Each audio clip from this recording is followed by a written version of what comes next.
3 weeks later, many months later.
All right. Good evening, y'all. Welcome. I'm gonna wait for a little bit of people to come in, but we already got some people here because they show up on time and don't want to miss nothing. So thank you guys so much for being here. Welcome to the Real Precious Network. It's Adoptee Foster Night, and we are going at it again. So I appreciate you guys for being in the chat. Before I welcome our viewing co-host, how is my panel co-host Leon? How are you this evening? Good. How you doing? Oh, Another great night for good conversations. yes. Tonight we're going to take it in the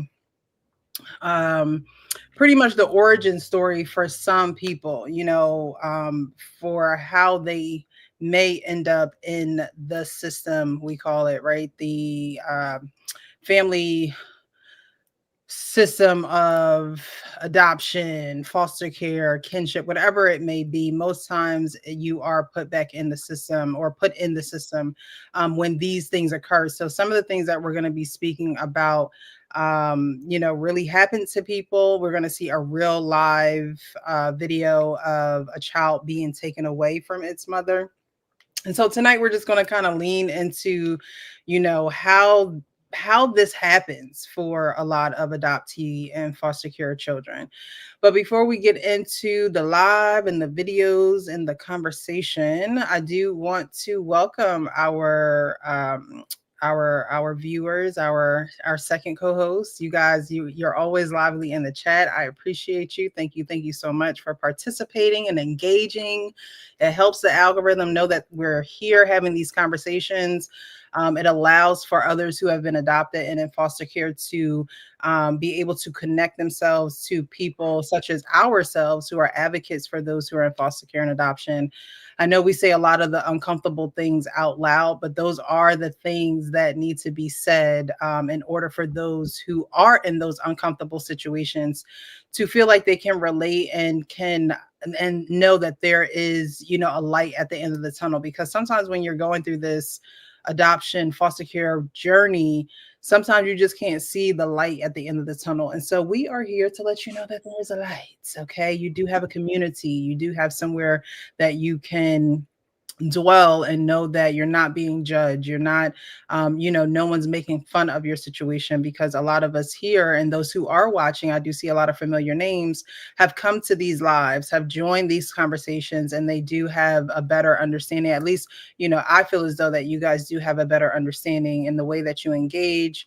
And the people that you also talk about, whether it's yourself or those that you know that are in these situations. So definitely keep engaging, definitely share the live, like and subscribe to my channel or Leon's channel, because 3 a.m. Thoughts Club, because you will be notified when we go live. And so you don't, always have to be checking. We're live every Tuesday night, 9 p.m. Eastern.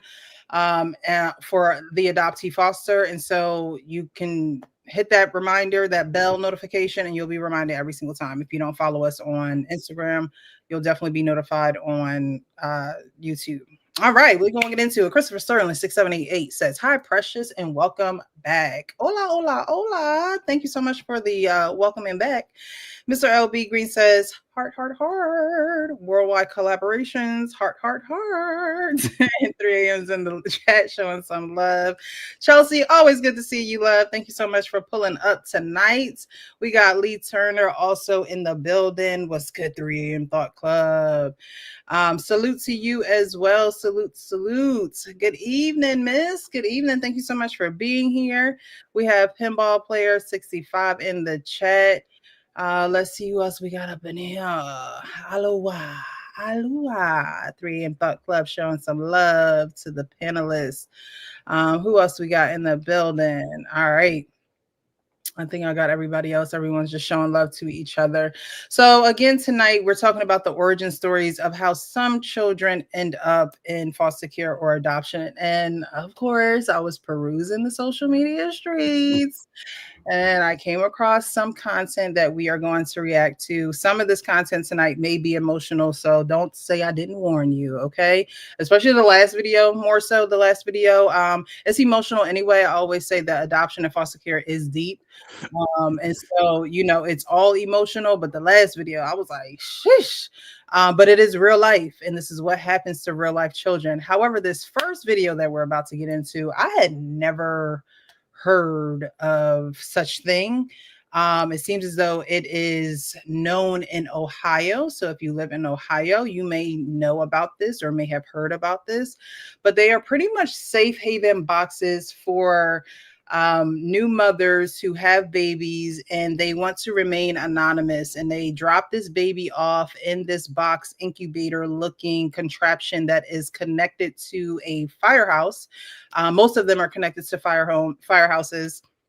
And so what happens is you put the baby in there, a silent alarm is going off on their end, and they are notified that there's a baby in this box, and then they take all the steps and procedures on to finding home, finding emergency shelter for the baby, and the woman, the mother or the father or the family member or whoever drops off this baby, because it doesn't necessarily need to be their parent, whoever drops off the baby is not charged with abandonment, neglect, any of that. So we're going to get into it. I think I heard, I mean, it's not necessarily a box, but like I have heard of people dropping babies off at like firehouses, churches, even hospitals.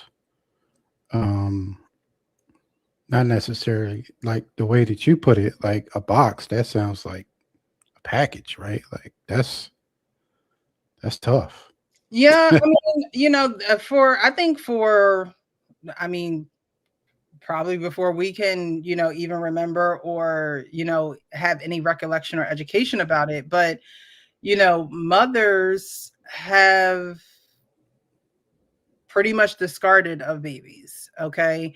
Whether it is at a firehouse, you know, you have this show called This Is Us, where, you know, Randall, which was the Black adoptee in that TV series, you know, he was dropped off at a fire home. If you think about Losing Isaiah, not sure if you ever seen that movie. That's one of my favorite movies. But Holly Berry played a drug addicted mother who couldn't take care of her son Isaiah. He was put in a dumpster. Like, you do have depictions and stories and movies of how children are being discarded. However, there's never really a designated place per se. Mm-hmm. Firehouses, of course, just because, you know, you're going to have any type of emergency personnel there. Churches, because, you know, there are going to be people there that are probably connected to family services. So those are the logical places that babies are discarded of. But this is an actual specific place that is designated to parents or adults who have children, where they say, "Hey, look, come drop the child off, and we won't question you. We won't ask you any, we won't try to ask you 1,000,001 questions on why you are making this decision, but we do have this option here available for you. So we're going to get into the video and then we're going to talk about it. Open the door, place their infant inside, take the orange bag, which has resources for mom, shut the door, and literally just walk away. Baby will be in the box for right about 2 minutes on average. The longest time a baby has ever been in our box is 4 minutes and 20 seconds, and that was at a fire station where they were out on a fire. So you can see how quickly we get back to these babies. So see, one and done. And that's it. It was part of a longer video, but I clipped it just because I didn't want, the whole copyright fair use and all of that. But we have shown his content over here before, Adopted Connor.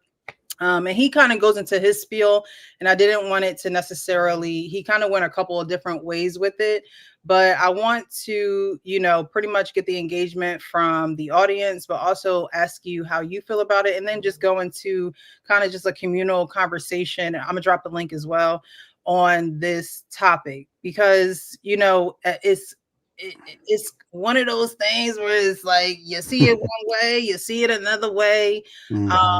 And only really the people that are involved have to make these tough decisions. However, like I said, discarding of children is something that has been done since the beginning of time. But in Ohio, this state specifically, you have this designated place where you can go anonymously to discard of your child, pretty much. Well, at least it's better than putting a baby in the garbage chute or in the trash can. Right. Like, at least they do have that mindset where, I don't want the baby, but I want to, take it somewhere where they can get the baby taken care of and get them the right care that they need.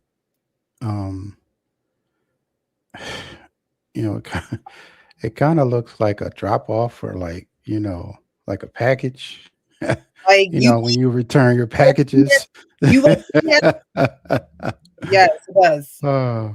But I hate to make light of it, but that's really what it reminds me of. But in the grand scheme of things, the baby is not somewhere where they're not safe. They are in a place where it seems like they're being retrieved in a timely fashion based off of what the lady was saying. We don't know because we don't work there. We don't retrieve the baby, so she could just be saying anything just to make it look good. But you see at the end of the video where she was like, oh, just one and done. Like, what does that even mean?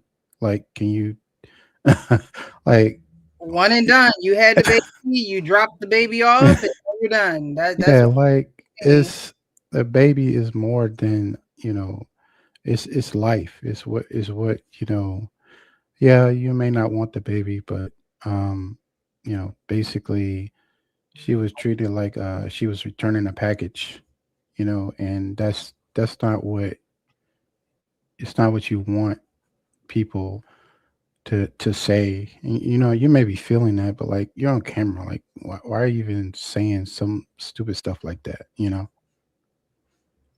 Because if it's not you, if it's not your situation, if it's not something that you have gone through personally, excuse me, and it's just a job, right? Your job is to make sure that this baby is retrieved. And mind you, I don't want it to sound like the organization and the state and the government and everyone who is involved in this law is doing so with ill intent, because I don't believe that there's ill intent behind it. However, I think a lot of times, and you'll definitely see in the last video, that there needs to be a little bit more training on empathy and compassion when it comes to these situations, because the internet is forever, right? Let's just say a child goes to find out their origin story. Not sure how they would, well, I am sure they would have to get a they would have to get a DNA test, go through one of those type of organizations in order to find out their origin and their roots and their biological family, because obviously there is no paperwork on them. And even if it is, I wonder if it says that they are a child of that type of relinquishment, right? So we in my situation, I was relinquished from my mom because she was an addict. And so that's the reason, right? You know, so for the origin of this child who's been placed in a box, um, what would their origin be? You know, it wouldn't be left at hospital. Now, mind you, you can only put a baby in this box if they are 30 days or less years old. So you can't stuff a 5-year-old in there, right? You can't just, I don't want them. 30 days or less. And then even that, it's almost like, you know, what if this baby was a preemie? There's so many things and gray areas that go into this safe haven box scenario. But what I was saying is I believe that there needs to be a little bit more training on not only the reason why you are doing what you're doing, but you need to be empathetic, not for the moment, but also for the future. Because if they start to go look for their origins and things of that nature, you know, will they know of this video is about them? Or if they, you know, there are babies who have shown up in these boxes. So, you know what I mean? Will a child go that far as to try and find research? You know, the last video, again, is a very emotional video in which this mother will always be able to see this video on the internet. So the compassion and the empathy that the lack of it, I should say, surrounding these videos for the people who are in the actual videos, it's a little sad to me, because, you know, it's something serious and it's something heavy. But my question to everyone in the audience, you, Leon, you know, do the safe haven boxes really address the symptom or the problem, right? So, you know, does it address symptoms or the problem? I mean, it depends on how you look at it. Like, does it address the problem for her? Yes, she doesn't want the baby anymore. But does it address the problem that the baby is being abandoned? No.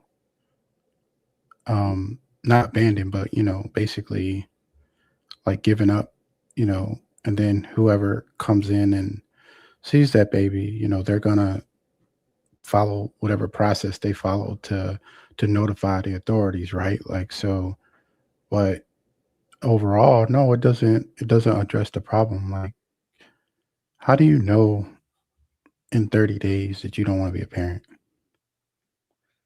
Well, I mean, let's think about the reality of things. A lot of women who get pregnant usually get pregnant at a younger age, right? It's usually an age where, oh, I was young and dumb, I was like, you know, or in a physical, you know, a forced physical act in which they had no choice.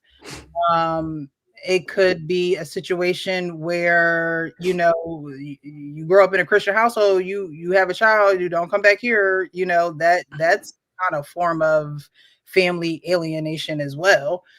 Yes, you have rules and you have standards for your household, but at the end of the day, do you want to alienate your family for making a bad decision, right? Because that bad decision, yes, it's a bad decision in a moment, but can you bounce back from a bad decision? Yes, but you can't bounce back if you really don't have a village. And they say, you know, it takes a village.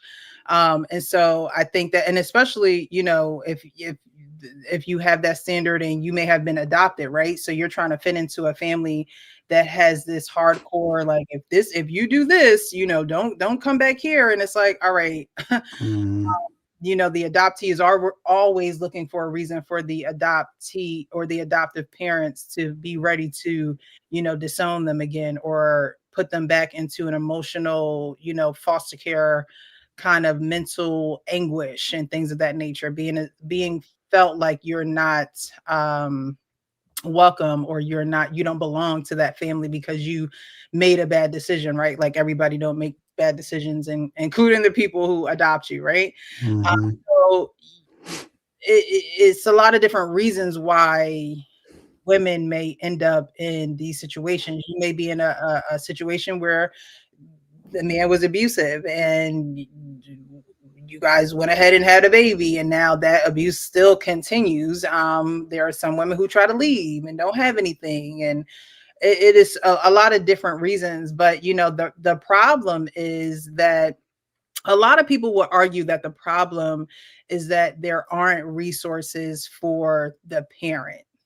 A lot of people will argue with that. Well, the problem is, why does the parent feel like they have to come to this decision? Like, why does a parent feel like they have to, that like their last resort is to place a baby in a pretty much a incubator box, right? Um, Mm-hmm. and a lot of people say, well, they don't have the resources, and they don't have the education and things of that nature. Now, again, we said, most women when they're young. And in today's society, you have resources and information at your fingertips, right? So I won't necessarily say that there are no resources, because that would be a lie.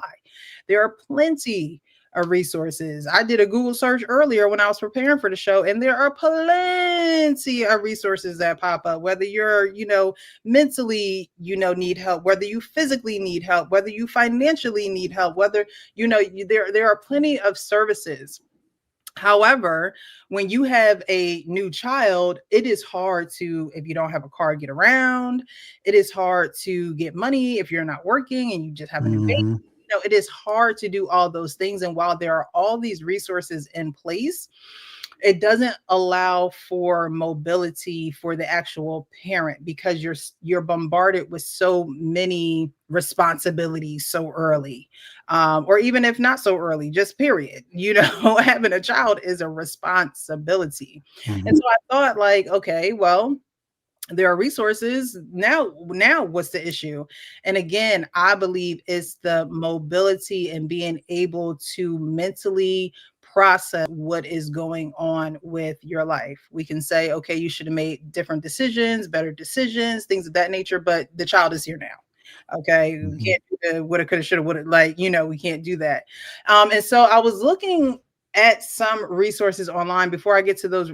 This resource that I saw that I think would be an alternative. I honestly don't think that this box should be an option. Personally, I don't think so. I don't think that you should be able to go drop a baby 30 days or less years old in a box and walk away. I just don't think that that should be an option. However, I do think that there should be alternative thing. Do you think that that should be an option? I'm a little curious now. What y'all think in the comments too? Just let me know before I get to some of these comments. I mean, that's why I made the comment. Like, how do you know that you don't want to be a parent? Because there are some people that actually regret doing that. Like, they literally, off of influence from other people, Mm-hmm. saying, you can't raise this baby, or why are you having this baby, or, all the, whatever the excuse they get, or whatever the people say, is really the decision up to the mother, because they ain't going to have to deal with the decision.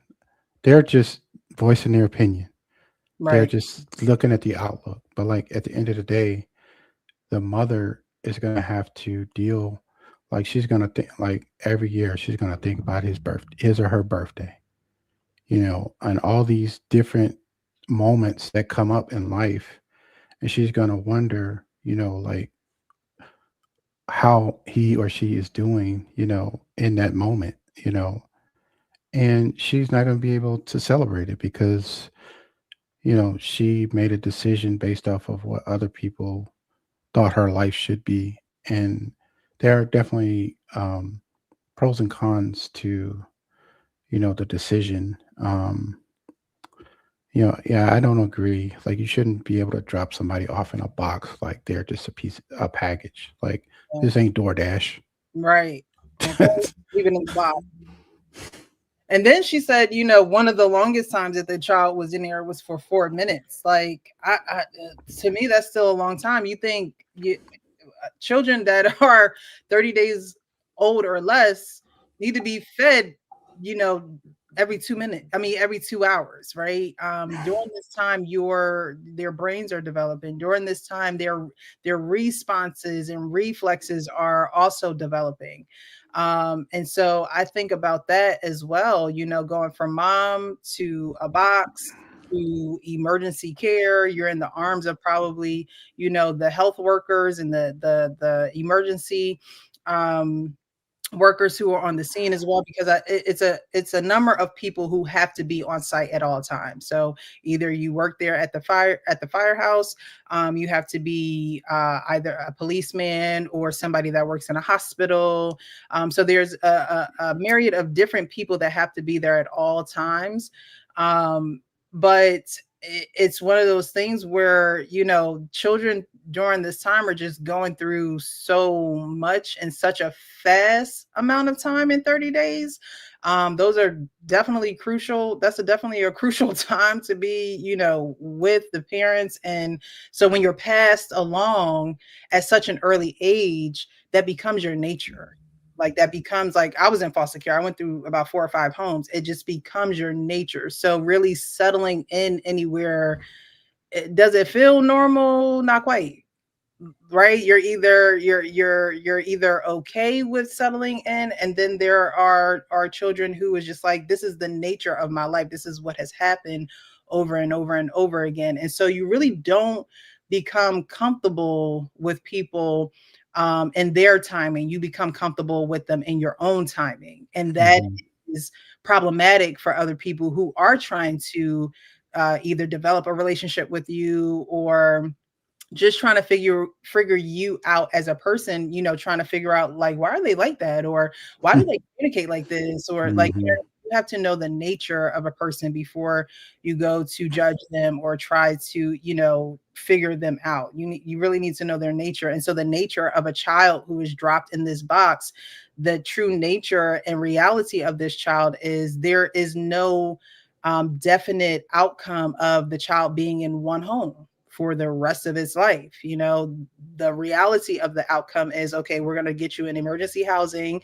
We're going to, then have your case go through the state, have it approved by a judge. Like, this all involves time. Mhm. Involves time and process, right? And while the child doesn't know what's going on, they do know that they're away from their biological nature, their biological roots. And so time, space, and opportunity becomes their nature, pretty much, right? Like, okay. Yeah, and I wonder, like, what kind of, like, heating and cooling they got on going on in that thing. Yeah, I mean, it does You say know. when I looked it up, it says Ohio Safe Haven baby boxes are secure, climate controlled, and monitored incubators installed at fire stations and hospitals, allowing for the legal and anonymous surrender of newborns up to 30 days old. These boxes trigger silent alarms to notify staff within minutes, offering a safe alternative to abandonment, with over 20 locations operating throughout Ohio. Now, I don't know what state y'all lived in, but have y'all ever heard of something like this?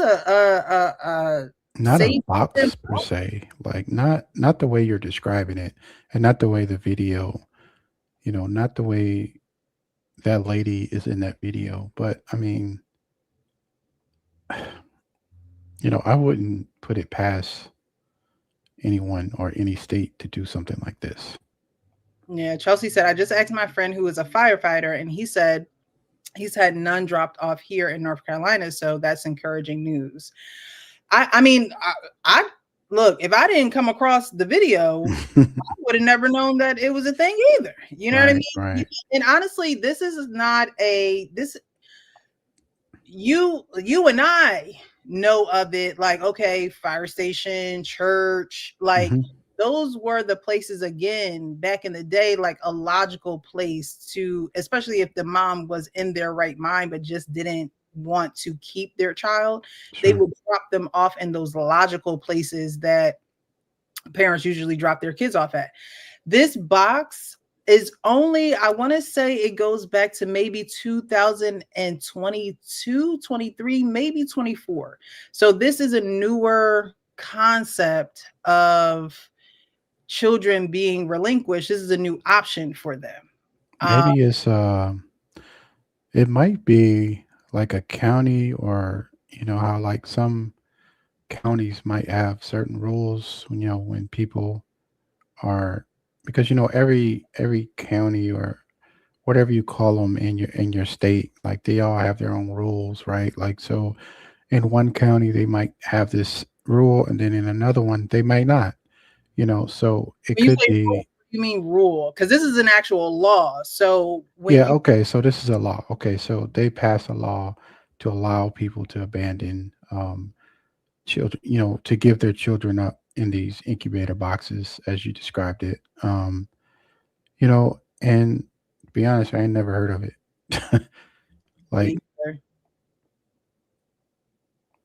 I mean, it's kind of a forward-thinking philosophy in a way, but in another way, it is also, you're still not resolving the problem. No, this is the actual law here.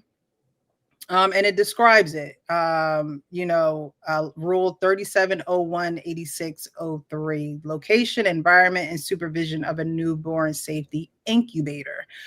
Even that's crazy. Like, goodness gracious. However, I'm not gonna go through all this whole thing. You guys can definitely, read it and go through it.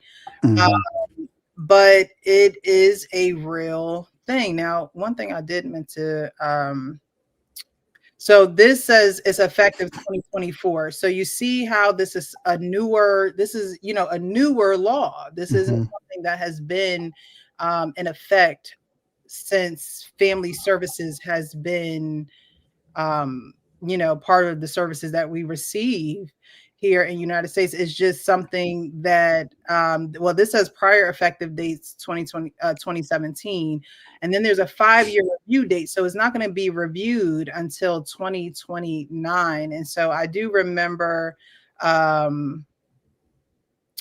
believe it was Chelsea, yes, right? She says, I'm okay with it, but I think it needs to be improved. Well, child, they not going to look for improvement until 2029. So, I think, and I agree, there are pros and cons to everything, because at the end of the day, this is a safer option than leaving your child at the dumpster, or, just in a car or in a trunk. Like, people do weird and, crazy things because, one, they may not be in their right mind. Two, they may not think that they have the options. They're scared. They're shamed. There's so many different things when it comes to being a new mom, no matter what the situation and how this, circumstances came about. But this is just, again, it's a safe option, but is it really masking, or is it really addressing symptoms or the problem? And I think it's really just the symptoms, really, because at the end of the day, the child didn't ask to be here. And so a symptom of not asking to be here, it could be relinquishment from your biological roots. I think the real problem is that we have things like this where it's like, yeah, go ahead, drop your kid off if you don't want them, right? There, women have all these different rights with their body, and in some states now they don't even have that. But that you have, okay, you can do this. And then, of course, like I spoke about in the beginning, where it's just like, there are plenty of services for new moms. There are plenty of services that are available for new moms. However, it's the mobility and the psychological nature around all of it, trying to make all of it work and not knowing how to do that. Because I think that's really what it is how do I do how do I get the child to school, but still work and make money, but still, take time for myself and do all of that, right? And so I was thinking like, okay, well, if there are services for a child to be picked up in a box, there are services for everything else surrounding the mother that they may need help with. Who actually takes the time to dedicate services? Because instead of dropping the child off, why can't the mother and the child go in there, right? And it'd be we want to help both of you. We want to give you the steps and the tools and everything. We want to do this with you. We want to get down in the trenches with you. Instead, they're like, give me the baby, you go on about yourself, going about your life, do whatever you think you're going to do, and in a year, months, the young lady might be in the same predicament. Those with low resources don't really do productive things with their time. They just really don't. When you have low resources, you're not really doing productive things, especially if you're inner cities. It's a lot of gray areas. So I'm thinking like, okay, well, why are there services where mother and child can enter into a building and be able to get the collaborative help that they need to strengthen their bond, strengthen the mother's self-esteem and things of that nature? And I did come across, it's like a campus for mothers. Now, there's only one issue I have with this, but we'll go over that after this video.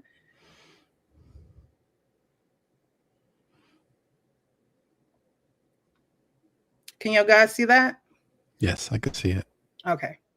We turn now to a one-of-a-kind maternity home in a unique location, a college campus in Belmont, North Carolina. This maternity home, known as Miravia, meaning miraculous way in Latin, houses students facing unplanned pregnancies, providing them the support they need to pursue motherhood and a degree. Our veils are nice and soft, so that should we be holding a baby, like you could just, it looks like Our Lady, and you wrap your veil around, and it's nice soft veil for the babies. The babies love it. Spiritual mothers care for babies and their mothers at a maternity home found on the campus of Belmont Abbey College. So it's a campus for unplanned pregnancies. They can go there and get a lot of resources, baby and child together. College near Charlotte, North Carolina. A one-of-its-kind model for mothers finding themselves pregnant in college, this maternity home serves young women pursuing a degree. Was at Belmont Abbey College already as a student. So I played lacrosse, found out I was pregnant, and then found out about Miravia and Debbie, and they took me in so graciously. Emilia Pippin is just one of thousands of women Miravia has served since its opening in 2013. So this was open in 2013, but as you can see, they can go to school, they can get the resources. I'm sure when they're in class, there's a daycare or some type of services that takes care of the child. They also get the opportunity to work and gain credits towards college. Miravia provides a place to stay at no cost, tuition assistance, and supplies for her baby. No cost to stay there, tuition assistance, and look at all these totes full of clothes for a baby. Again, these are the logistics of trying to navigate being a new mom. We know the need is out there, and we welcome women from all over the country. We've had people from as far away as Texas come to North Carolina because there's no other place for them to go. But they can go to any school, they can go online, they can commute anywhere. Although many attend Belmont Abbey College while staying at Miravia, mothers can attend any college or university of their choosing. So they can go anywhere. They're not even subject to just North Carolina. 15 private rooms, which host around 16 women a year. Miravia creates a strong community among the mothers, mentors, and religious. I really think that the relationships that I formed there are what really guided me to being the woman that I am today and being the mom that I am today. And I say this all the time. Some of my closest friends that I came out of there with, I still use their guidance today. So it was sweet when we were living there. There were so many children. We were all just became sisters. All right. We provide this environment where they can just, live their lives, continue their education, be with other friends that are going through the same thing they're going through. And it's so being, I guess you could call them friends, because if you're going to school with them, you may be friends with them, but being with others that are going through the same thing, right? When just like we advocate for foster care and adoption, because we've gone through the same thing, it's easy for us to have these conversations and open up these conversations to others who have had it. So Miravia is also, taking that same model and saying, hey, you have other people that are going through this and you're going to be with them. It's really just a fun environment where it's life in community with a goal of graduating. With Miravia moms serving a total of over 2,000 hours in the classroom, many receive their degree and pursue career goals, but many return to give back to the community. So not only do they go on and get an education, but they also come back to this organization to give back to a community that they are a part of. They want to stay connected. And for instance, we had one mom who became a police officer. And at our last banquet, she was the security detail for our banquet speaker. You know, it's all these little things that they give in the ways that they can. Emilia gives back by being the residential supervisor, a house mom to the residents. I also play a significant role in mentoring the moms and kind of giving guidance, just because I can give them two different perspectives of being a past resident and also being a worker or employee of Miravia. Surprisingly, Miravia is the only maternity home of its kind in the country. Abbott The only maternity home of its kind in the country. Solari, the chancellor of Belmont's Abbey College, hopes to share this model with other campuses nationwide. In fact, it seems to me every college and university ought to have a Miravia attached to them. So I hope we can be a model. I hope we can be a resource center. All right, I'm gonna stop it there. Are you gonna the video or? Huh? Here we go. I was gonna stop it there. So this is a model that a college campus has taken on, and I'm not saying that it should be a college thing, but again, women have children at younger ages, and so if this is a resource, then yes, it should be a resource for college students, but it should also be a resource just for mothers as well. Instead of there being an option of give up your child, how about there be an option, to have the opportunity to raise your child with the secure network and people that are around you. Now, the one thing about this home that I don't know is just like, everybody's circumstances are different, but like, other than that priest, like, who are the male figures? Like, I feel like kids need male figures in their lives. So whether it's their father, whether it's a gym teacher at the school, like, I still feel like there should be some type of male figure there, male influence, because you don't just have female little girls. You also have male children. And so I believe that there should be, I only saw the one priest,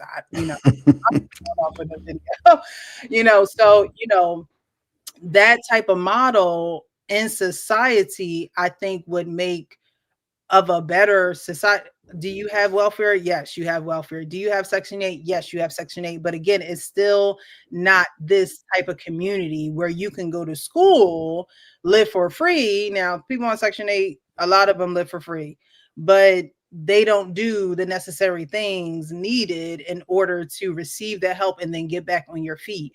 And this type of community and this type of model, you're able to do all of that, plus raise your child, stay with your child, get a job, get an education, a career, because you have that support. And that's the biggest thing with new moms. It's like, I don't have the support. Some people got to warm up to the idea of supporting you as a new mom. Like, first, or our life wasn't, set up for that. And I completely understand. You can't really force anything on anyone either.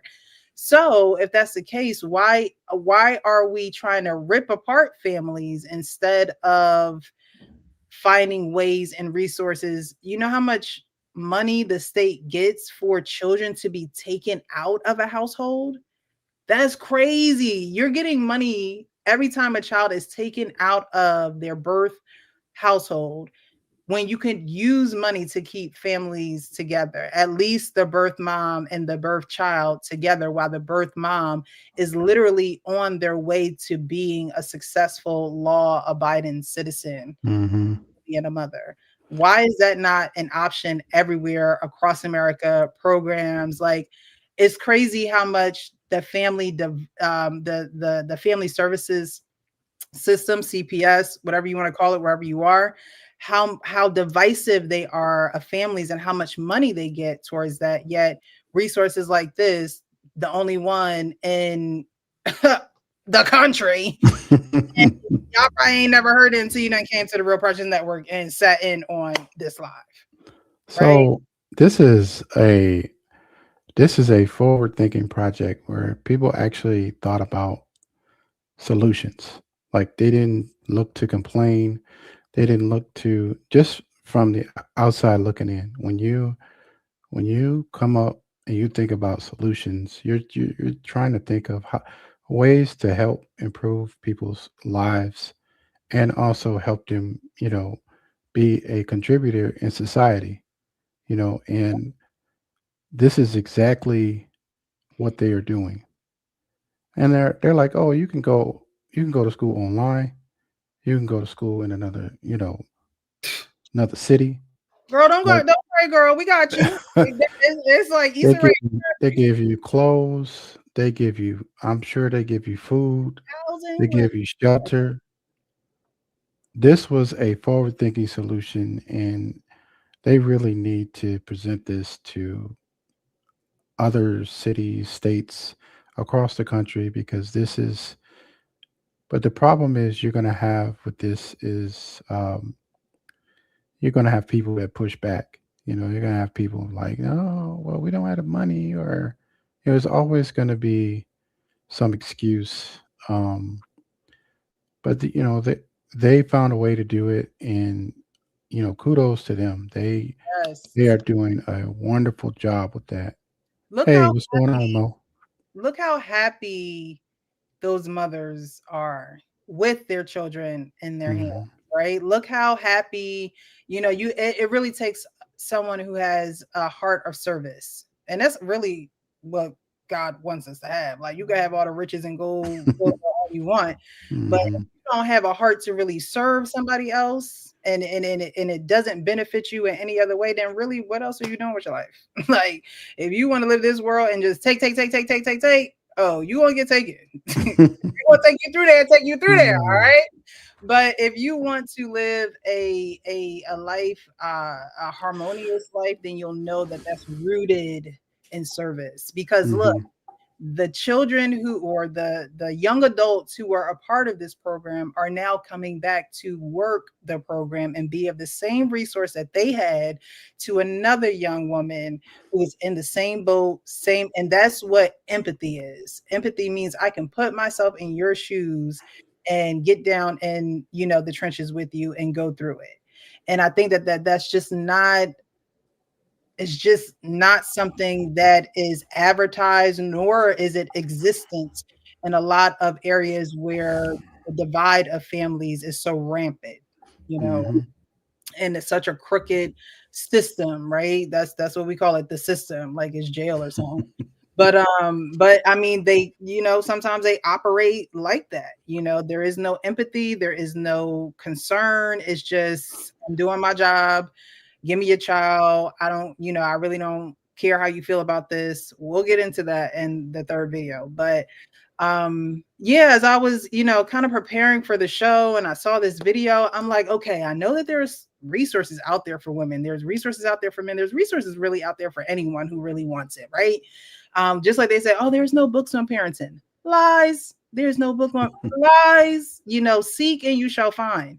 But when it comes to things like this, you think, okay, why are they so hell bent on tearing families apart and not more, supportive of keeping them together? Now, they do have mom and child shelters and things of that nature.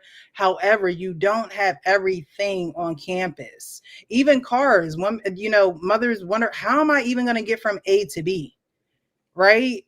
At a campus where everything is there, you probably have the grocery shop there. You probably have someone that's able to get you, around that campus. I mean, shoot, if you can go to school anywhere, could you imagine, someone being, educated and they have the smarts about them, and let's just say they got a scholarship. However, they got pregnant, right?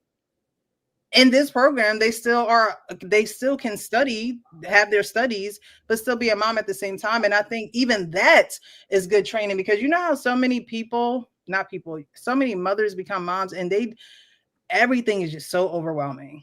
They don't know how to multitask. They don't know how to do, put the baby here and still get this done. Or like it takes a Mhm. while to adjust to that, right? And in this type of community where you have all of that support, you have all of that help, it's not a huge pressure. That's why a lot of moms want to, delete themselves or delete the babies or drop them off at like, this is the reason, because they don't really have the hands-on support. People always tell you, oh, there's stuff out there for y'all. There's programs out there for you. You go to the office, you go to do this, and you fill out the paperwork. And as a mom, you're overwhelmed. Like, I just pushed a baby out my cooch and like 20 something, you're like, you know what I mean? Like, and not to say that young girls shouldn't be responsible for their actions, because they definitely should.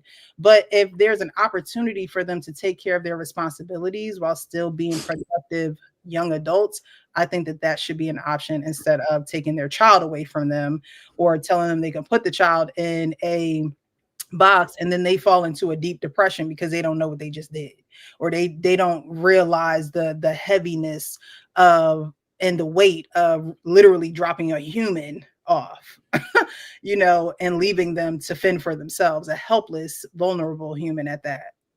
Yeah, and like they don't even have to look like they didn't even have to buy clothes. They probably don't have to buy groceries. They probably pay a minimal. They probably make them pay a minimal, you know, like give us $150 or something, something that's, I'm not saying it's not big, but like in the grand scheme of things, that's a penny in a bucket compared to if they were trying to make it on their own. And it's a school. So you got to remember, schools get funding. Mm-hmm. So, if they wanted to, they could, right? The women always have that saying for a man, if he wanted to, he would. Like, you ain't gotta, ask this way. That's the same way I feel about family services. If they wanted to, they would, because there's definitely funding there. When you tell a state that they will get X amount of money for taking children out of a home, you got to really question the motives behind this institution, right? Like you're hell-bent on separating the children from their parents than really keeping them together. But then they want to gaslight you and be like, oh, well, reunification is always the goal. Yeah, it's like they got it's like the cops when they are at the end of the month, and they're trying to make that quota, everybody getting pulled over, in them last 5 days. Oh, you didn't know you were swerving? Sir, I was going to look like you were swerving to me. Oh, does it? But yeah, so that is a way to be solution oriented. And I'm glad that I came across a video where there is something being done in at least some part of the world where mothers do not feel, the pressures of being totally alone in this time in their lives. Because even if they had family to turn to or family that could help them, I'm sure that they would have did that. I also don't believe that should just be for college students. I think it should be for just women in general who are having hardships, who can't, and you have these options, and I can understand why they probably don't promote things, because you have these options. It's like, well, every mother's going to do that then. Like, you know what I mean? Every mother's going to walk into a campus that can, but it's like, okay, shouldn't mothers have services, especially those who are in unfortunate or less fortunate situations. If you definitely don't have the means to work, you definitely do not have the support system, you don't, there definitely should be options for mothers scenarios. It should be. It's also a great motivator to them too. You want to motivate somebody, care about them. You want to motivate somebody, serve them. Like, that's it, and that's all, without wanting anything in return but for their well-being. And we just don't have a lot of that. We just don't have a lot of it. And looking at the family services, situation in our country, it's like, okay, well, whose well-being are you really looking out for, right? Because if you were looking out for family, then you would understand that having that support is what's beneficial for the family, unless there are circumstances where there are abuse or situations where the child has to be removed because of their physical well-being. you know. But if it comes to a place of, oh well, you know, she doesn't make enough money, or she doesn't have anywhere to stay, or, you know, those are things that can be fixed. Like those are things that our state and funding can help fund for women. I mean, what they say, they have 16 rooms, so it's not like you're in a house where there's 100, you know what I mean? They Right, at right. least make it you know, somewhat comfortable for you. And then you got to think, Mhm. okay, well, you're in school a lot of the time, so you know, you're probably spaced out over here on the campus, daycare is probably over here, so you have room to be able to grow and flourish like you should be able to. Mhm. All right, let me get to some of these comments. World class. Hola, hola. Thank you so much for being here. He said, so if a dude drop his wallet off at a fire station, he don't got to be on child support, right? Yeah. Okay. Chelsea says, I have a friend who's a firefighter. I should ask him how often babies get dropped off at the fire department. Oh, and then we read that statement. He hadn't seen one. Lee Turner says, Chelsea, they just dropped the baby off. Yep, exactly. Yes, it does look like a shoe. It look like a bread box. Just put a loaf of bread in there, you know, and keep it. And my thing is, you know, if you go ahead, they talk about anonymous, like anonymous. You can drop your child off anonymously. And it's like, y'all don't have no type of security surveillance over this drop box bread shoe looking, you know, incubator. Like, y'all don't have no type of surveillance. It ain't that anonymous. It's not that, it can't be that anonymous. Like, Yeah, because like, how are they identifying the person? well, they're not. That's the point of it. They're not identifying the person.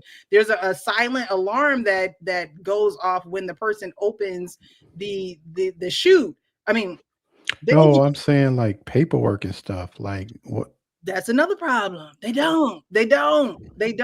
Someone picks this child up and they start the process of emergency housing for this child. So it's like a blank slate. That's another issue with this. It's a blank slate. You're a blank slate. You're a blank slate. Then the child will have to go through testing. You don't know if this child is sick. You don't know what, you know, you don't know anything about this child. Anything. That's crazy. Issue. And so for it to be so anonymous, there need to be some type of surveillance. There need to be some type of, you know, cameras, you know, just in case. What if somebody's following somebody? You just never know what's going on. So for it to be, you know, totally anonymous, you know, yeah, we may not have you down on paper and things of that nature, but there needs to be some type of connection, because not even just for reunification processes, because God gonna allow that to happen again. I just feel like God just be putting, you know, some type of Inspector Gadget chip inside of us. That's like, all right, like it's been long enough. Like, but you know, with this situation, it just needs to be some type of tracking of something. You know, that like you can't tell me that there's no type of camera footage of people dropping these babies off. That would be even creepier if there isn't. Yeah, that's, I don't know. They in concept is a decent idea, but in reality it's not, because like you said, like how are you going to identify this baby? Like what's their social security number? You know, what are their birth certificate? You know, what what um ailments or diseases did they have, you know, if any, when they were born? You know, like that's a big deal. That's not small. You Yeah, know, but that's not anything small. none of us know our health history. I still can't even tell the doc. Well, I mean, you know, my biological father, I know, you know, things that he experienced, but my biological mom is not here anymore. A lot of my aunts live in Georgia, and we don't, you know, all talk like that every day. So, you know, those are just things that this child is going to have to experience, being a child who was relinquished and given to the system. And part of that is we don't know a lot of things, and there are a lot of things that we will never know, you know, no matter how much we look, search, you know, it would just be questions unanswered for us. And that's why, you know, I just feel like for adopted children, that's why I always talk about that emotional bond between the parents and the adoptive child, because already we are starting out in a deficit. Like, if that's not understood at a base level, I don't know, you know, then you really did. If that's not understood and there's no empathy around just that concept alone, you're already starting out in a deficit. I was in multiple foster homes, so it was like loss after loss after loss after loss. And just because this was the W, this was the win, the adopted family or the adopted home, forever home, whatever you want to call it, just because that seemed like that was the W, the win, right? There still has to be attention brought to the fact that there were a lot of different losses before that win. So, you can't expect me to appreciate this win, after not processing all those losses. Like, those are just things that children that are going to be placed in these boxes are going to have to go through, because again, they're going to have to go through emergency housing. You can't just take a child from a box and be like, Simba, like, no, you're gonna have to find somewhere for this child to stay, to lay, to eat, to be comforted, to be clothed, to be loved. There has to be emergency placing for that, and then they put them in the foster care system, and then they're looking for people who want to adopt. Now, the good thing in this, the one good thing in this situation, that most people do want to adopt babies. So, if they have children, or if they have parents who are looking to adopt, this will be one of those cases where it's like, we got a baby. However, the other thing about this is that you're not finding, and I believe it was said in the chat as well. I believe Chelsea said it. You're not finding her friend who's a firefighter. You're not finding a whole bunch of, like, you're not finding a baby in these boxes every day. So that's a good thing, because if it was reported like 10 babies were found on, April 2nd, you know what I mean? Within such and such minutes of one another, you'd be like, all right, who, then that the word is spreading and that, something's going on. There's some questions in the chat from Mo Perspective. If you could pull that up at 10:01, and if we could answer that. Yes. So they have genetic testing though, right? Yes, there is genetic testing. Do you guys believe it's okay for some kids to never have been told, like, what they don't know won't hurt them? I don't think it's okay. I think that children should always know the truth. One thing I just got finished talking about was that there will be things that we will never know, right? However, my motto is tell them early, tell them often. You know what I mean? Tell them early, tell them often, tell them regularly. Like, you have to continue having this conversation with your adoptee, because they need to know the truth about who they are. I have a slogan that I've had from the beginning of the time: be real with yourself so you can be real with everyone else. You can't be real with yourself until you know the truth about yourself. And in this dynamic, there are a lot of people outside of us who know our truths, and we don't know them. And so it is important for things to not be withheld. Now, in order for this communication to take place, there does need to be some training in areas that parents have to be honest that they don't have. I don't know how to talk to my child about this. Okay, well, you need to probably see a child psychologist, someone who can give you the language and the verbiage to have this conversation with your children. Don't run from it because you don't know it. A lot of people run from things they don't know, and they rather stay ignorant than to get the education and the knowledge and the mentorship that they need in order to have successful relationships. So, do I believe it's okay for some kids never to have been told? No.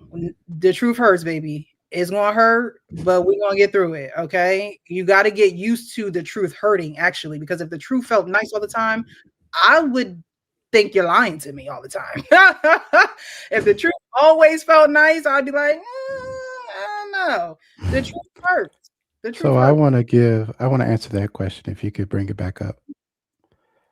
So, Mo, you probably haven't seen the few streams where I've talked about this, but Precious knows where I was really close to my adopted mom, and I could really talk to her about anything. Like, it wasn't anything that I could ask her that she wouldn't be able to answer, or she would just be like, "Hey, I don't know the answer, but you know, let's try and figure it out, right?"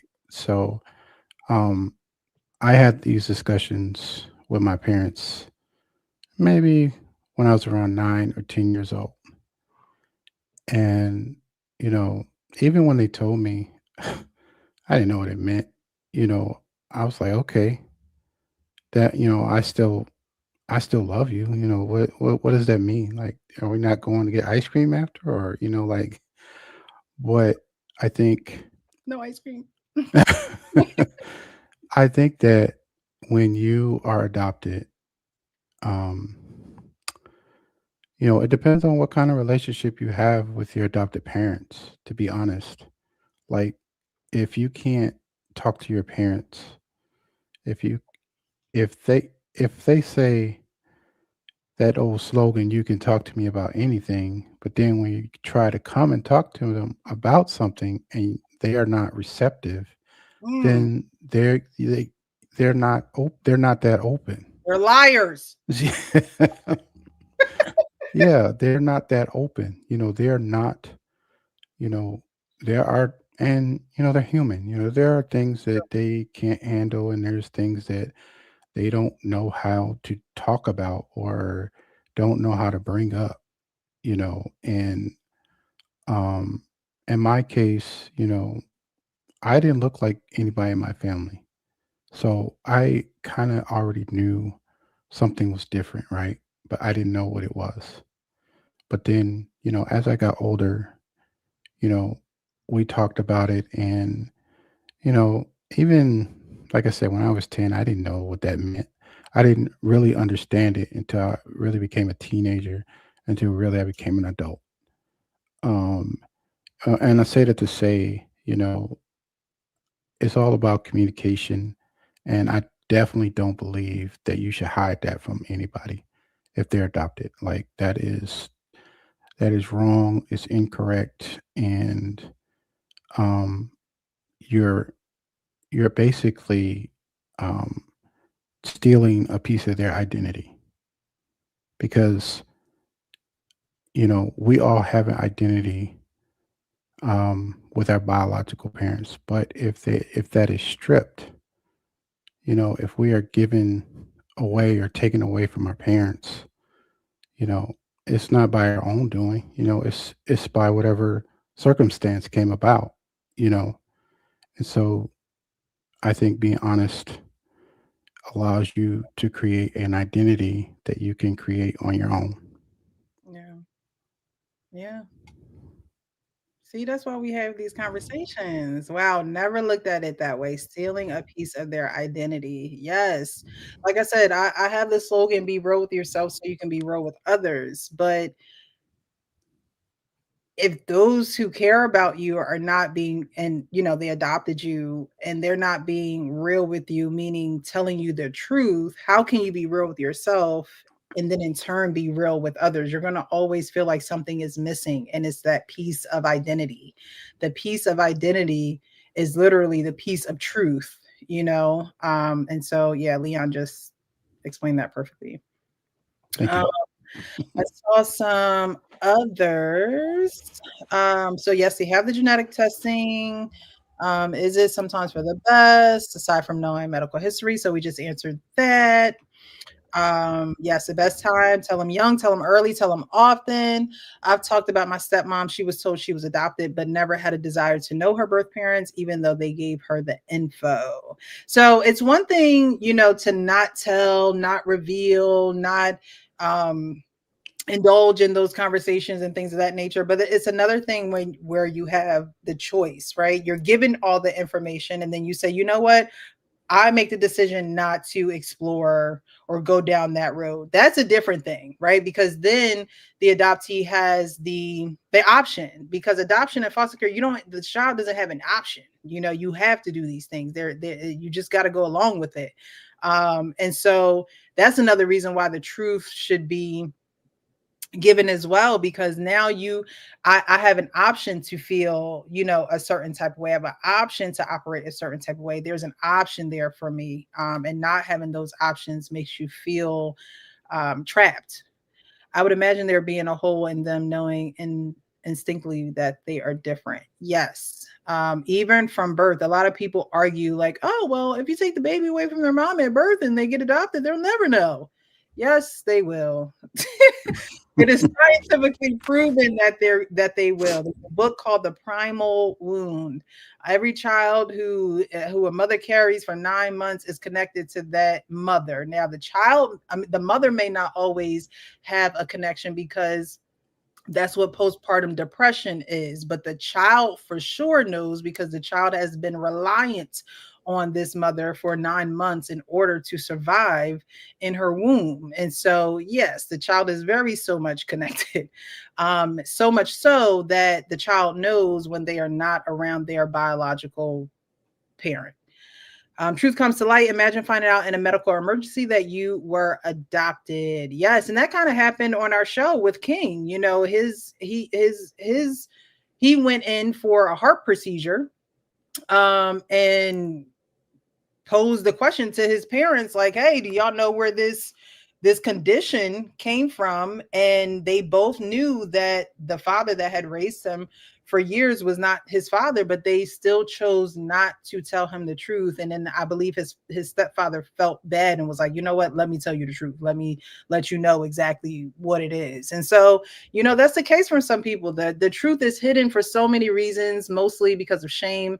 That's the biggest reason, shame and not knowing how to have these conversations. So I would say shame and ignorance.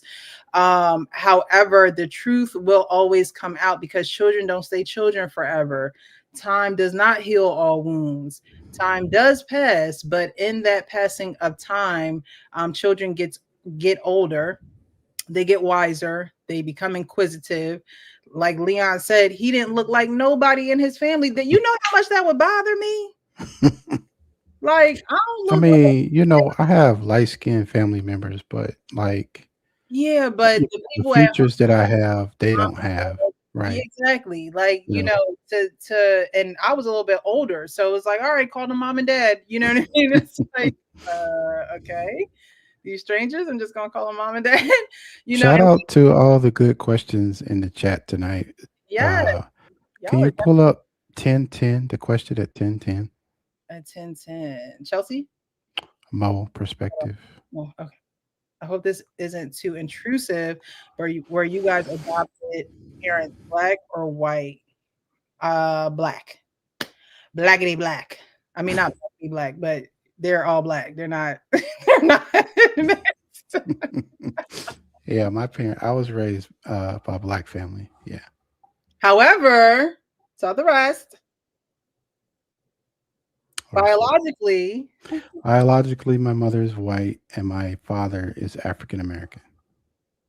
Right. So, so you have, you have white roots, but you're raised by black parents. My parents are black. I don't have any white roots. I mean, we all got some white roots. We're about 1.5%. It's like, no, but yeah, raised by black adoptive parents, great adoptive parents. Could things have gone a little bit better or been done a little bit differently? Yes. And that's why we have these conversations, because these are not conversations that people have out loud, and we should, because people have questions, and there are people around other people who are adopted, and they don't know who to talk to. They don't know who can relate to them. They feel as though no one can relate to them. So yeah. All right. So we're going to get into this next video. This next video, y'all going to hear CPS workers are being exposed. This was a former CPS worker. She was underneath of the fire because of what she's going to explain in this video. Before we go on to the next video, guys, if you are enjoying the content, show some love. Just on the scene with the lean and a pocket full of green. The green doesn't symbolize a minute on the top, but RoboCop last year was a shot. The tone of the Popeye crunch shook your butt. Kids are screaming, the media says what? Hand up music, is this for you to dance to? The man with the plan and the dance.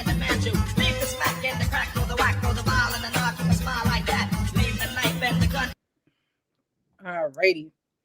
So we got CPS workers exposed. And spin it. Hold on now. Hold on. You're going too fast, girl. All right. It says former CPS worker exposes how families get targeted. So this live, I want to go into the origin stories about how some children end up in the system. And this is one of the ways. I was a CPS social worker for 10 years in Kansas. And one day my supervisor and I were having a conversation, and I don't remember what started it. But essentially what we talked about was that we could take information about anybody's family, and spin it and twist it and make it so that it fit criteria for removal of their children. Crazy. Into foster care. Crazy. Yo, the internet is forever, yo. These people are crazy. That if we just cherry-picked facts, cut and pasted facts, twisted facts, we wouldn't necessarily have to make anything up. We could just twist them around. We could have that family meet criteria for removal of their children into foster care. Now, we were not having this conversation as some kind of power trip. Nothing like that. Nobody in their right mind would brag about being able to do that. It was a conversation about how much power we as social workers had over families. 2 years after I stopped working as a CPS social worker, I was investigated myself by CPS and the police, and that rigid control of the narrative, that cutting and pasting of facts, that cherry picking and twisting is what did me in. It was what I could not overcome. For service providers, step number one is recognizing how much power and control you have over the narrative that impacts vulnerable families. And step number two is using that power that you have wisely, accurately, and fairly. What in the WTF? When I was watching that, my jaw was to the ground. Like, huh? And what's crazy about that is I believe it. I believe it. Even in our life books, there is conflicting information. I'm the oldest of 7. So it started with me and it ended with my youngest sibling, who was 20 years younger than me, might I add. And so I have seen some of my siblings' paperwork and writings, and we talk about, their evaluations from their social workers and things of that nature. And a lot of the descriptions or the explanations, it just don't line up. It just does nothing is uniform. Nothing is, it goes from my story to another story, like nothing, because by the time you get to now my younger siblings, we are mentioned in their paperwork because we're the older siblings. However, some of the details just aren't right, or they don't make sense, or years are off. Even our mother and my adopted life book here, it has her birthday as one date. On her death certificate, her birthday is another date. So it's like, which one is it?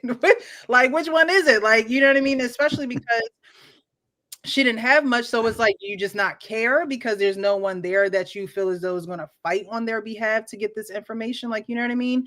So when she said that things are twisted and certain truths are misplaced here and there, I totally believe it, especially in a system where you get money to remove children from their homes. Yeah. Just want to give a shout out to Tiara and Rachel in the building. Hey. I believe it because they have the power either way.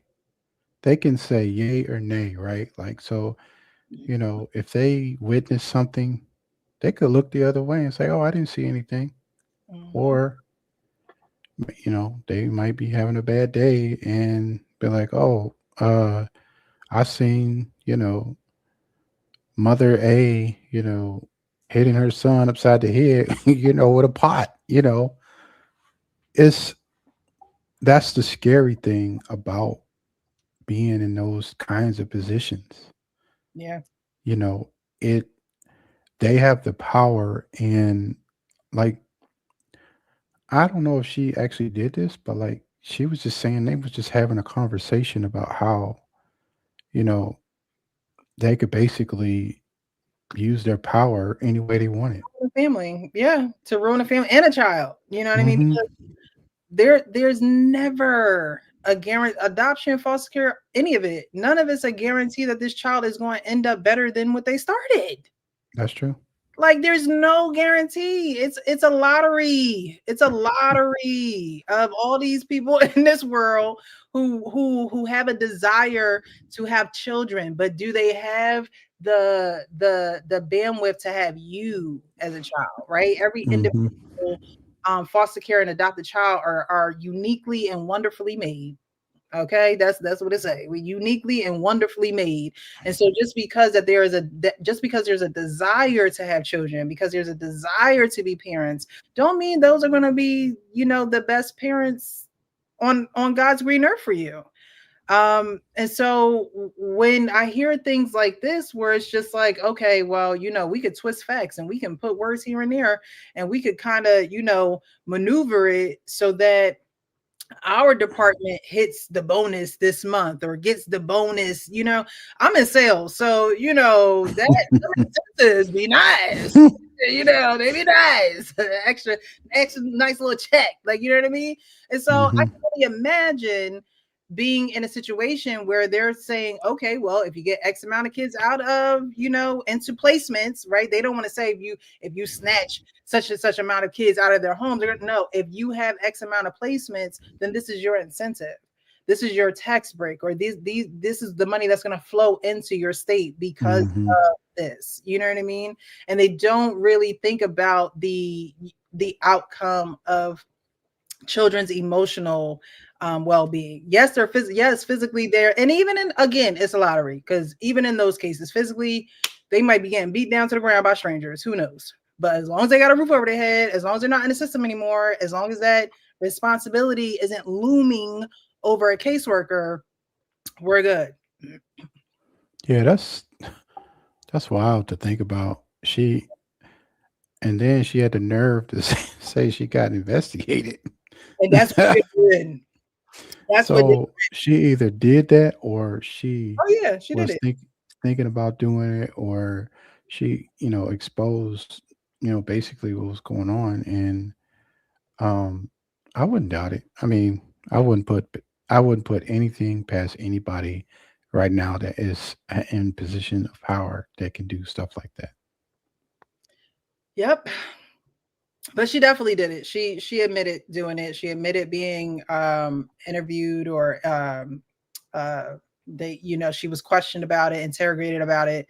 And she said what did her in was jumbling around facts that created fallacies to put these children, Hmm. taking these children out of their homes and put into the system, you know. Good evening, good evening, good evening. Yes, that is a lot of power. Okay. Too much power. And what's crazy is that, parents don't really get the representation that they need. You got all this power that's on the side of the child, but when it comes to parents, nobody want to be bothered with them. Nobody wants to be bothered with them. They rather take your truth and twist it in ways that harm you rather than ways that help you. Right. I always say, Hmm. well, if you can't help them, don't harm them, because that payoff is going to be a lot worse than the freedom of just helping someone. That karma will come back around. It will come back around. All right. And now, I don't know where she's at in the world, nor do I wish bad on anyone. But at the same time, it's like you lost your job over this. You had to be questioned about this. Your integrity was on the line over separating families. And it's like, then you ask yourself, like, well, does she have a family? Does she operate in a family unit? That's why I always say I couldn't do that as work. Me neither. I I couldn't do that. know. Like I couldn't, I thought I could at a certain age of my life. But then honestly, when I became a mom, I was like, yeah, like I was going to go to school for master's in social work. Like literally signed up, had my agendas, had my everything. And then I was like, yeah, no, I can't do it.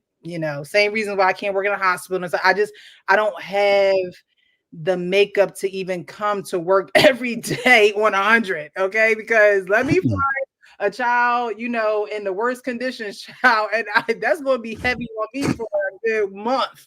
Okay. Worrying about little Johnny. Like, I can be honest and say that I couldn't do the job. Yeah, I worked in a hospital at a young age, probably maybe when I was about 25. We were going around like in the hospital rooms and upgrading the computers. And then sometime you walk in there and it's a patient in there. I was like, I'm gonna come back to this one. Like, I have the stomach hospitals. I couldn't even be a nurse. I wouldn't be able to draw blood. I wouldn't even do anything because I get that feeling. Like I get like when I'm about to go on a roller coaster, like, ooh, my stomach. Like your stomach hits the floor. Is like, I wouldn't be able to do it. I'm in the right field, right where I need to be. Let me just say that. See? Doesn't sound right to be incentivized for collecting kids for foster care. I mean, really, and we might get into that one day where, it was known that before foster care and adoption and things of that nature, it was human trafficking because a lot of children overseas were being, in the foster care system or adopted. And that's really how human trafficking started with little children being displaced from their origins and sent elsewhere. And those who were internationally adopted, that is what happened to them. And then the church got involved and they tried to turn it into such a sanctified and holy dignified, dynamic. But at the end of the day, when you are erasing someone's origins and their history and things of that nature, those are signs of trafficking. When you don't want them to know where they come from, you want them to be with total strangers. What kind of extensive background have you done on these strangers? A lot of people who can't have children or want children or have the desire to have children, they have a lot of trauma and hurt that they haven't acknowledged, and they think that adopting or fostering is going to fill that hole, when really you need to go to see the lady. You need to go see the lady. Go see the lady, okay? Because then your child is going to have to go see the lady because you ain't go see the lady. See, when things are not broken generationally, and it doesn't matter if you were adopted by that family or you're their birth child. A parent's relationship with you is something that you experience daily. That's a daily relationship, whether it's stagnant, whether it's growing, whether it's declining, no matter what's going on in that relationship with the parent and the child, whether you're biological or you're adopted, foster, that is something that is always in movement or stagnant. It could just, be in the same place. You're going to have to learn different ways in order to promote, progress the relationship, or, you'll stay stagnant. But that relationship draws heavy on a child. And that's what they draw from. People really don't get good in relationships if they're not good in the very first relationships that they have in their life, and usually with their parents. And then wherever they're placed at in the system may be worse, right? There's no guarantee. It's a lottery who you're placed with. I mean, these people have good intentions and they want the best, but that's still not enough to say, okay, we need to take this child from this home to put him in this home because that's what they want. I just don't think that's a good enough reason. Oh, that lady definitely getting her karma. She like she won. Foot out the grave. She's probably the one that thought of it.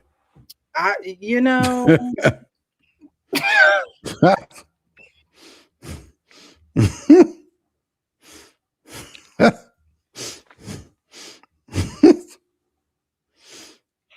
like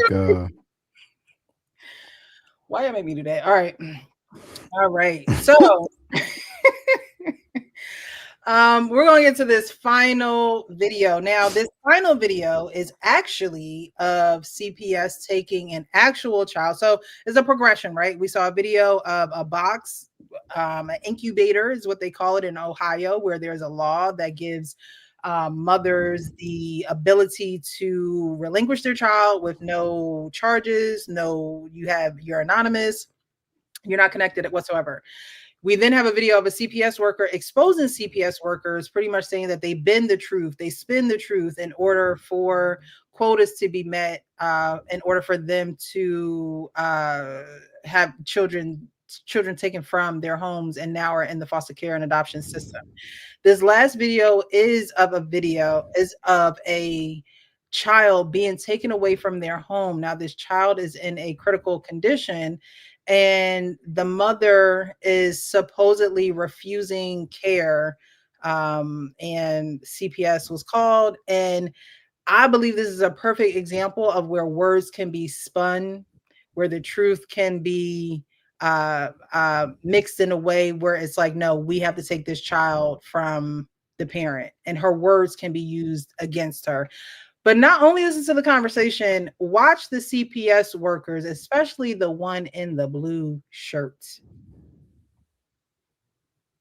Taking Kinley with us. Hold, stop. Let me finish. Don't interrupt me. But either way, she's coming with me. Because of the treatment you've refused. I'm not refusing treatment. Don't interrupt me. I've never been away from her more than like 2 days. We're going to have to pull ourselves together, though. It's kind of hard taking my child away from.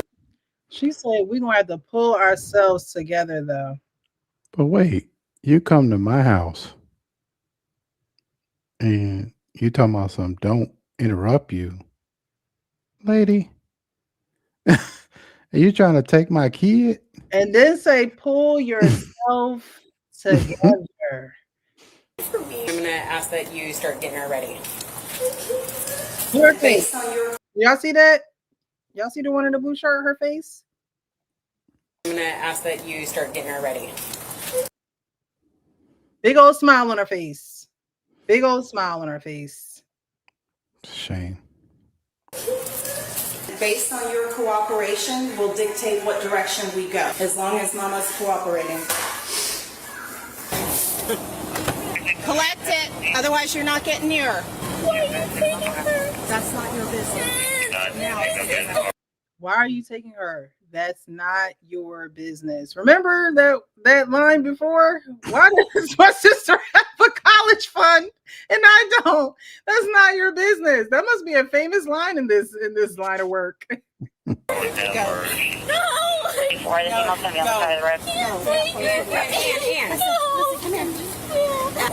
The ripping and gnashing and tearing up of families is disgusting. 2 days you can deny it. So she wasn't culturing it in 2 days. And I said, can she take it off? Or so she's not culturing Pseudomonas. And then Dr. Sindel was like, he did some kind of test to push it through. And then come to find out she was culturing Pseudomonas. So he said, let's go on Toby Nebbed because it doesn't have as many side effects. So here she's literally describing every health issue her child has with the caseworker, taking her step by step through what doctors are telling her. And if you're a mother, her child is 5. So if you're a new first-time mom, you're new to this, right? So you don't remember being a child and knowing how to take care of yourself because someone else did it for you. Right. So when you're a mom, it's like when you're going to the doctors and they're telling you all these things are wrong with your child, you don't know what to say yes to. You don't know what to say no to. You don't even have enough time to even make some of these decisions. But yet CPS is at her door trying to take her child away. And she's being told to not interrupt and not show emotion during this very emotional interaction. As the IV. And I said, okay, obviously she has Pseudomonas, that's fine. And then they kept switching her meds, saying that they said that I wasn't doing CF meds. at home. And I said, I am doing CF meds at home to heal after all this. Like, looking at her lungs right now, she's got a bunch of stuff going on. She's got coronavirus, she's got pneumonia, she's culturing staph, she's culturing pseudomonas. Like, can we see if in a few months her lungs clear up? Why were you refusing the x-rays? I wasn't refusing x-rays.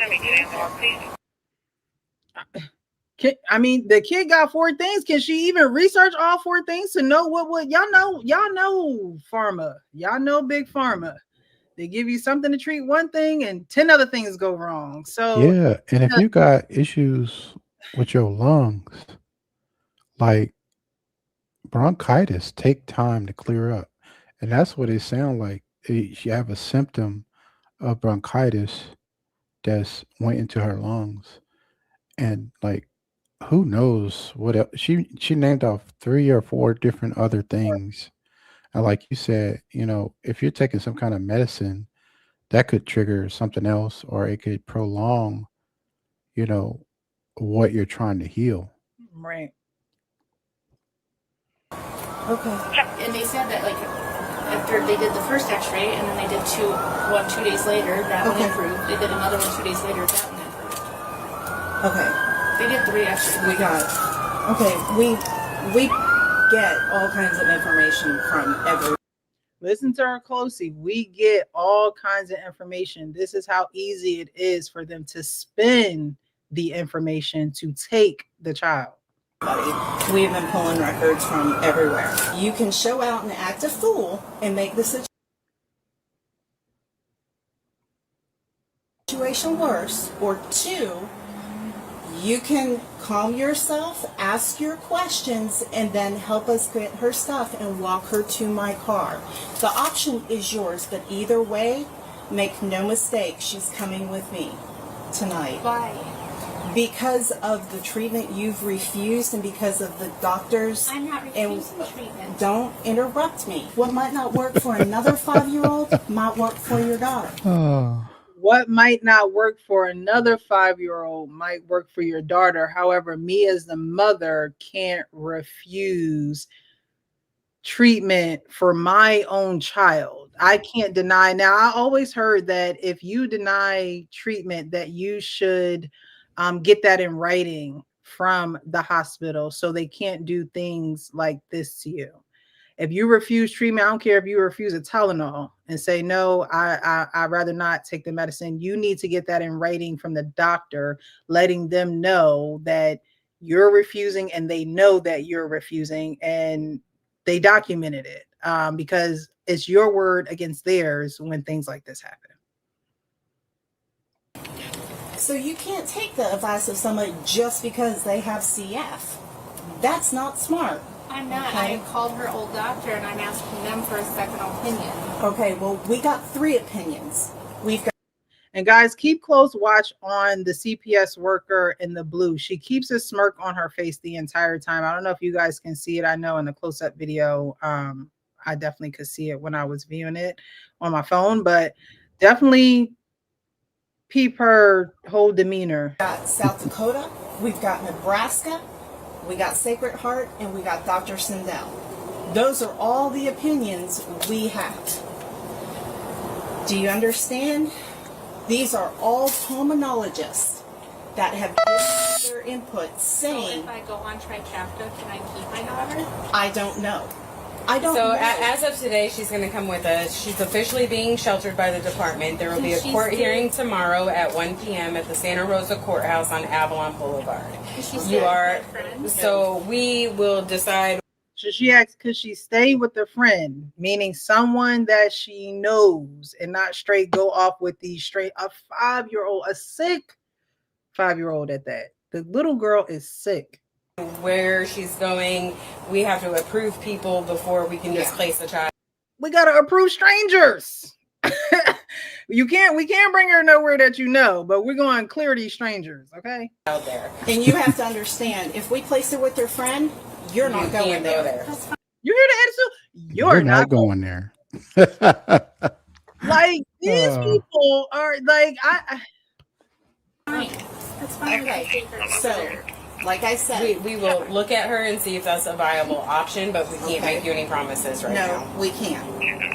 All right, because if your friend is gonna let you over there, then we're gonna have issues. This is Yeah, all. but how is she? Mhm. How is she not? Somebody asked this in the chat. Like, how is she taking her child to the doctor getting treatment, but they're saying that she's refusing treatment. Like, how? Because I think there's a few things that are wrong with her, and I think the mother is trying to be cautious of everything that they're probably doing to her child, and so she's probably like, okay, well, let the one medicine, do its thing before we're giving her, 8 medicines at one time. Mm-hmm. So I think that she's allowing them to treat her child, but I don't think that she's probably, gung ho about her 5-year-old being on God knows how many medicines or certain medicines. Because certain things, it's just like the side effects, it's just like, whoa. And at 5, like where their bodies are yet still, that's where growing pains come in, right? You're 5 years old, and then you wake up and one day you're an inch taller. Like, there's so much going on during that time where it's just like, for her to say, well, what will work on one 5-year-old, may work on your 5-year-old. She's not an experiment. She's my child. That's what I Yeah. practicing. Like, When I was younger, I had tubes put in my ears for hearing. So they fell out, and then I had to go back to have surgery like a couple years ago. Not recently. I'm just saying, like, I was like a couple of years ago. like a couple years after that, they fell out, and I had to go back, and they fell out again, like maybe 3 years after that. My mom was like,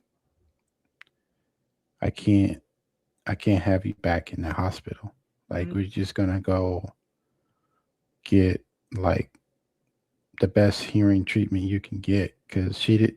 You know how parents are. They don't. You guys don't like to see us, in the hospital. And you feel effortless, or you can't help. And my hearing has been pretty good ever since. But I understand, about not wanting to have a 5-year-old take. They probably was trying to pump her with all kind of medication, and you didn't know what, you don't know what is going to heal what, or what's going to cause other problems. So I get it. And then it's crazy, like, for you to refuse something means, the alternative or the consequence to refusing, treatment is we're taking your child away. Like, what? It's crazy too that whenever you go to the hospital or doctors, whenever things happen to you, they never want to give you the holistic healing plan. Okay, they give you all the healing plans that involve you going to CPS, Rite Aid, your local pharmacy, to go pay a copay, to put these things in your body that you have never studied, you have never tested out, you don't know every ingredient in it. It is crazy. This is just crazy to me. I don't know if you've seen, there have been videos of women literally on Zoom meetings with judges while they're in the room about to give birth. Like, I've never seen anything like it. Doctors coming into rooms ripping babies out of mothers' arms right after they given birth. It's just like, what was the reason? Like Cardi B said, I just love that she said that back in the day, because what is the what was the reason? Like, what's the reason to tear apart a family in that way? Or even just the cold-heartedness to have a mother who is hooked up to all these machines about to give birth, yet you got her in a Zoom meeting and reducing her to a square on a Zoom meeting because you want to talk to her about treatment that she does not want to receive. Like, Yeah. It's just crazy. I won't go over there if you let her take her. Well, we've caught you in a couple of lies, so what guarantees that you won't? I'm not going to go over there. Okay. We'll discuss it and evaluate it. There's a lot of players that go into placement of children. There will be a whole team that ends up contacting you. A whole team of people that don't even know the child. To kind of figure out what all needs to happen with your daughter and viable options. I've never been away from her more than like 2 days. Okay. And that was one time. Okay. Her no one's gonna. Okay. Like, no empathy. More couple times, but oh my god, it hasn't been for a long time. Okay. Alright, we're gonna have to pull Cop don't even know what the freak to say. ourselves together though, because we're gonna have to work on getting her ready to go. It's kind of hard. You're taking my child away from me. Alright, well if we can't pull ourselves together, then I'm gonna ask that you start getting her ready. Wow. Can you pull yourself together and go get your baby? All right, look at this. Look at this bitch. Look at this one. She's it's so like happy. so happy. And it's like, what is the smile for? Like, that smirk on her face really just pisses me off. Sometimes.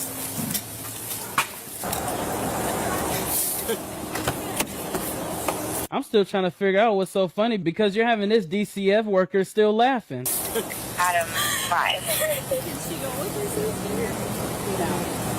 Y'all taking this child away from his family. Y'all have the nerves to tell these people to get it together. It's just crazy.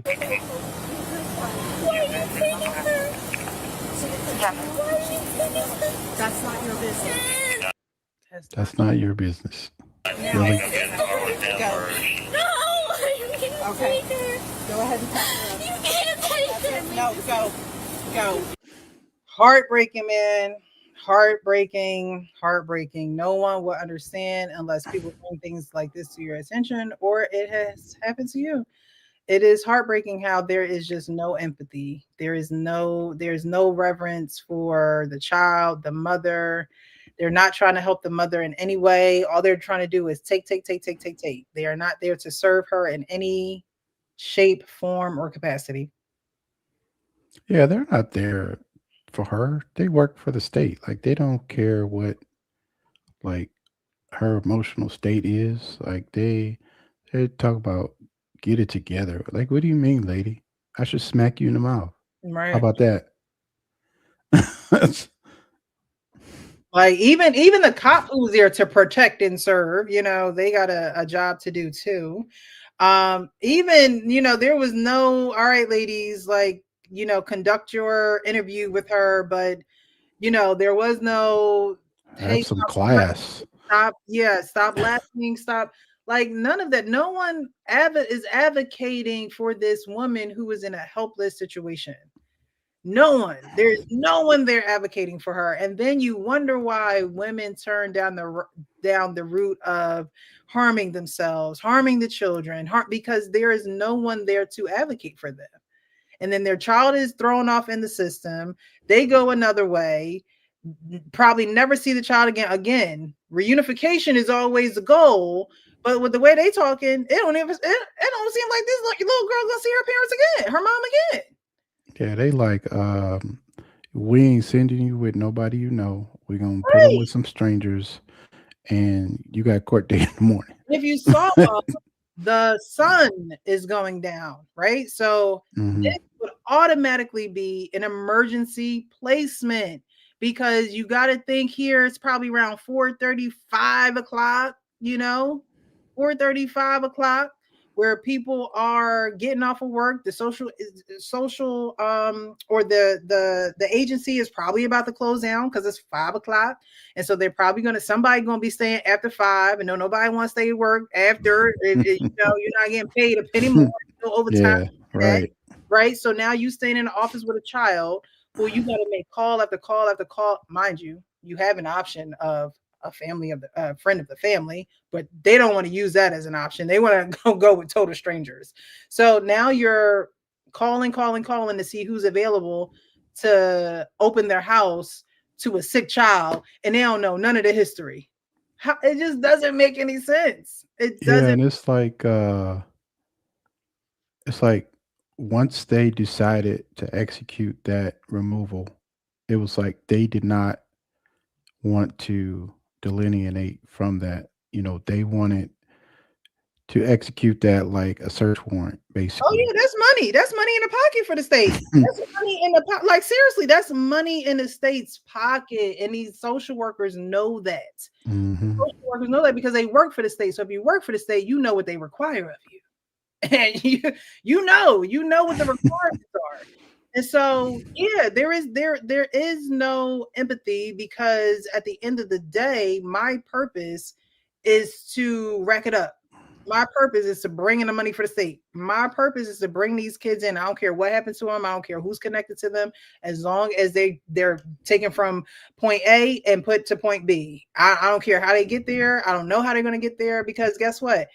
They probably not even the one that's going to handle the emergency placement, right? So these two ladies probably going to drop this child off at the agency. They probably going to get off, and somebody else is going to be responsible for not even for reading a file on this child, reading a file that those two have to write. God forbid if my files were written by them two. Oh my goodness. They probably like, yeah, she didn't like it. She was horrible. She didn't smile. She didn't, because look at their attitudes. Would you want a 5-year-old going with either one of those ladies?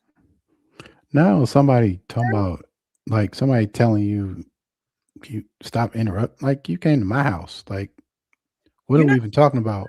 That baby is going to be like, that child, 5 years old, never been separated from their mom. You know how distraught, and again, on top of that, sick. We know how children are when they're sick. They are not themselves.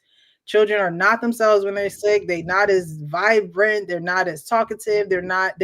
It's almost like, sickness kind of, puts them in not necessarily a depressive state, but a withdrawn state. It's like, they're not 100%. And so to be placed in a home during this time, at this age, during this time of the night, it is just all over the place. But this is the reality of a lot of families in our country, in other countries, where, again, they had a very extensive conversation.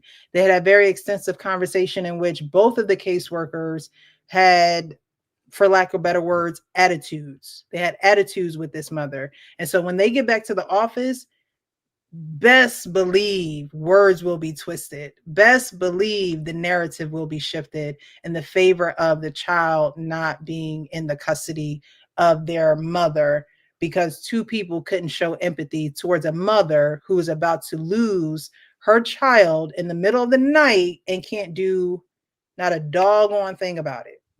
They were just about to have dinner. Now she ain't gonna be able to sleep. And it's like, you just don't, like, it's almost like you got to do the research on these things just in case it happens, just in case somebody just mad at you, don't want you to progress, I don't know, got something against you and call CPS on you, and now CPS got to come to your house and investigate. It's almost like you have to be knowledgeable about these things, whether you're adopted or in foster care or not, and knowledgeable about your states and your family law in your states, because that's another thing. So many people just don't know. They don't have the knowledge. They don't have the, the proper training to know what to do and what their rights are in situations like this. CPS comes to your door. You feel like you're obligated to give your child up. You have no dog in the fight, even though you birthed that child. It's sad. Yeah, but I would imagine, like, even the lady was asking, well, what do you have, or why are you taking them away? And the lady said, it don't matter. That's a quote. It don't matter. Like, what are we talking about? That won't get written down, but Yeah. the other disrupting will get written down in the notes.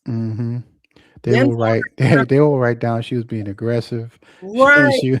She wasn't listening. I was not safe here. And it's like, that was the comments I've seen someone. I mean, she's crying, she's distraught. I mean, those are all natural reactions to me, but she could have went off.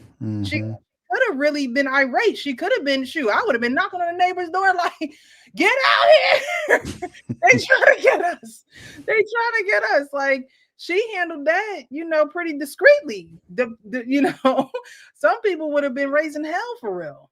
Are you familiar with the Look at the comment at 10:52. I'm not familiar with this case. I'd like to hear you guys do a deep dive into the Nazaja Harris case and what went wrong and preventative steps. No, I don't think that was her name. I was getting ready to say, was that the child whose mom stole her from somebody else? But I feel like her name, I think Iyanla actually did. Not on her, but who I'm thinking of, Iyanla did a episode of Fix My Life on her, and honestly, she couldn't even do it because the biological daughter was stolen and then raised by her abductor, but she had love for her abductor because she raised her. Pretty much, long story short, Iyanla like, look, they kidnapped you. Like, that's what this was. And she was like, no, but I love him. Why? I didn't know it was a kidnapping. I love them, but I don't know if that's this case. So I wrote it down. I'll definitely look it up and we'll talk about that next week. That'll be a topic of discussion next week. The social workers are power hungry and have zero empathy. I agree. Power hungry. And that's one of them things. That's one of them professions where you can't be hangry. You gotta leave your problems at the door. You have to literally be there for the best interest of the child as a caseworker, even if your hands are tied behind your back on the lengths that you can go. It's still not, it still doesn't give you the right to take these things out on parents and children. Like, it's just not. It's nationwide news. Well, child, I'm living under a rock. No, I don't know. I haven't heard of this. Like, nationwide news right now? It's news to me. I have to look it up. Yeah. Like, what's going on? I mean, look, I keep my TV on Fox 29. What news am I missing? I'm missing the news. We missing the news, Leon. It sounds like it. I haven't heard, man. That's really what makes me want to do a quick search real quick on this, because who's Nazaja? Am I even saying that right? Am I even saying it right? Man, pleads guilty to murder on. Oh, so she was DNA evidence emergency. Let me see. It looks like somebody took her life 1 month ago. So all this happened in what, January, February? It looks like we are missing the news on this. Okay. I'm seeing a lot of videos. So Detroit man charged in the murder of missing 13-year-old Jarvis Butts. Okay, somebody did see that in the I remember seeing this. So CBS News, Detroit man charged in murder of missing 13-year-old Naziah Harris headed to trial in October. Detroit man charged in murder of missing 13-year-old will head to trial in October. Jarvis Butts, 42, is charged with first-degree premeditated murder, second-degree criminal sexual conduct, and child sexually abusive activity. Butts is accused of having an inappropriate relationship with Naziah, who was last seen getting off her bus at the corner of Cornwall and 3 Mile Drive in Detroit on January 9th. Her body has never been found. All right, so I mean, I'm gonna have to do a little bit more research on this, but I mean, were they her caretakers? Like, was she living with these? Well, was she abducted? Let me see. Inappropriate relationship. Okay, I'm gonna have to do that she had went missing in January 2024 and was confirmed to be deleted. The man convicted of killing her, Jarvis Butts, committed suicide in prison this month. Okay, 2 weeks so after what sentencing. exactly would you like us to cover from that story? Because this is not really telling why, like the context of the story. It's just saying like some sick men got to her. Yeah. Got charged, and one of them deleted himself. What you said, in prison? Mm-hmm. Yeah, it just seems like some sick, twisted story, honestly. I mean, I'll definitely do my due diligence and look a little bit more into it, but it just seems like a,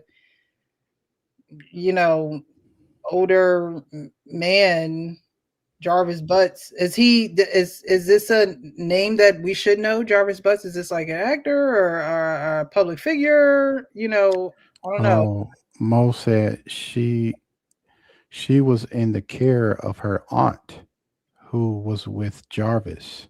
Okay, so I got to do a little bit more research. So it sounded like that was her aunt's boyfriend. And he took a liking to her probably for somehow. Aunt's boyfriend. So she wasn't in the care of, of her parents. I don't know. I'm gonna have to do some digging on it. On the story, because I'm not familiar at all.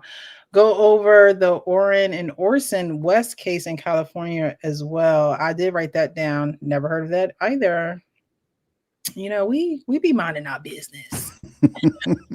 I kind of, I mean, I don't live off the grid, but I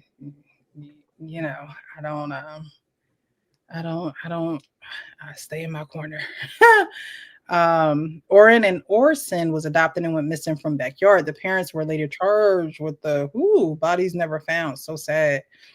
So again, this is adoption in foster care land is a lottery, because even if they find you to be good parents, how extensive is this research on these two people who desire to have a baby so much, these two people who desire to be parents so bad? Again, adoption starts with loss, whether it's a loss of biological, whether it's a loss of being placed from home to home to home to home, though that's multiple losses in one. There's also a loss for those who age out of the foster care system. There are a lot of children who age out of the foster care system, and aging out of the foster care system in their eyes is a loss. You'll see a lot of kids. I've seen them lately on social media, just because social media, there is a reach in certain audiences and sectors on the platform. But I've been seeing a lot of children like, all I want is for a family to love me. I don't want to age out of the system. That's another loss. Even though people have been taking care of them all the way up until they're 15, 16, 17, 18, they still find it a loss when there's no permanent placement for them. Yeah, Rain. Parents do get compensated for adopting children. In all that. I don't know in every state, but I know in Michigan, where I'm from, that happens. So this was in California, so they have that implemented, and I don't know about where you're from, Precious. Jersey, yeah. Yeah. There's definitely incentives, and it was two of us. Okay, so double. We give you double for your trouble. There's two of us, so and then like, these aren't things that you know when you're younger. That's maybe that's why we had to turn our head at the bank. Maybe those were our stipend checks. Like, no, I'm just kidding. Maybe those were our funding checks at the bank. No, I'm just kidding. But these are just not things that until you're older, and then you feel like, dang, like, they were giving money for me, like, you know what I mean? In some cases, I left home, and I probably was like 19 or 20, and my parents weren't happy about that. And later on, I was like, what they really probably was mad at is because they couldn't get that tax break no more. They couldn't get that money. They said, "Where your Jersey accent?" Where's Jersey? I don't think people from Jersey have an accent. I think it's certain words y'all say you can. Got an accent. I feel like people from DC got an accent. Baltimore, there's definitely an accent. I don't feel like people from Jersey have an accent. I don't have that Joyzy. I don't have that type of accent. I was also an English major, so I probably pronounce words a little bit different. I don't know. But I don't think that we have an accent. But you know, going down south, you could definitely hear different accents. Jersey, I just feel like we all talk, you know. I don't know. I feel like I could definitely tell when somebody from Philly. Just join every, you know, and I'm close enough to Philly. I'm only a half hour from Philly. So, Oh, you know, wow. I'm close enough to Philly to, you know, pretty much step my toe in it. But yeah, I don't feel like I have an accent. A lot of people thought I was from the South, and I was like, oh, you definitely don't hear a Southern accent from me. So thinking I'm from the South is crazy. But yeah, man, I wanted to go over these videos tonight just to show and display how a lot of children end up in the system, right? So you get dropped off somewhere, whether it's a sacred box incubator, whether it's that, whether it's CPS twisting the words of the biological parents, or CPS literally coming up to your home and taking your child out of your home. These are all three instances where it starts for adoptees and foster care. This is where their journey begins, right? They know one life, that 5-year-old knows one life, and now she's going to have to get to know a totally different life without her mother, without her network of people that she already knows. She's going to have to get used to and adapt and fit in, and really, in essence, in life, never really feel like she fit in because she doesn't understand what happened to her when she was 5. She's going to have to put these pieces together at a later age. I actually have a puzzle piece on my foot because that's what we feel. We feel like there are literally pieces to the puzzle that are missing to our lives, and we get, you know, caught up in this tornado of events. And it is not until we're old enough to really settle down, read, get education, get literature, watch videos, really dig into our system and see, you know, if they really have our best interests at heart. Is not till we're able to do those things to really calm our anxieties, to get professional help. In my 20s, I had to get professional help. I knew something was going on with me. I knew I was angry, but I just did not know how to regulate my emotions. And so that's something that I realized that I needed. I didn't deny it. I knew it. And so I took advantage of it. And it was kind of like trying on shoes, you know, with the first one, it was like, all right, I don't think I'm gonna be back, but it felt good to talk to you. It felt good to get it out, but that wasn't the person that I can have a dialogue with. You know, some people are good listeners, and there are people who engage well with you, right? And so it's not always about someone listening to you, but you do want someone to be able to engage and be able to get things out of you that you just don't tell other people. But again, we don't go through these things until we're older, until we really, you know, and then it hits us because now we got all this other stuff going on in our life that's just naturally going on. And then we have to figure out what was happening outside of our lives at a certain age and time, and just try and piece it all together and make it all work like a cake. Like just throw it all in there and then put it in the oven. You know, it comes out as this beautiful cake. But we had to be baked, child. It was hot. It was hot. Yeah, I mean, and it don't have to be therapist, right? Like it could be somebody that you're close to that you can confide in and you can actually have conversations where they not just, oh, you know, what you doing today, what you have for dinner, you know, somebody you can be like, hey, you know, I want to share a piece of me that I don't normally share with people. And I want to know your opinion, or I want you to just listen and, you know, if you want to interject or ask questions, you know, feel free, you know, just, you know, I feel like if I'm talking to somebody that I can confide in, and, you know, I have a couple of those friends. Like I have, you know, I don't have to, um, you know, go to therapy. Um, but I will, you know, I have, and it's not like I haven't because you can't get to a place like this and not have had some kind of, you know, awareness of who you are and like, you know, knowing, you know, that you're enough, you know, you don't have to, you know, just because you were put up for adoption, that doesn't mean that you can't be somebody, you know. Right. Honestly, And oh, go ahead. I'm sorry. and um, you know, I feel like if you have somebody you can confide in, it helps you along the way. Yeah, I agree. Most people who are adopted, you're forced to get to know who you are. Whereas people who aren't adopted aren't really forced to get to know who they are. So, they stay in this whatever happens type of state, or, this is my family. I know this is my family. We all like this. Like, you know what I mean? But when you're adopted, it's literally a journey of finding out who you are, literally.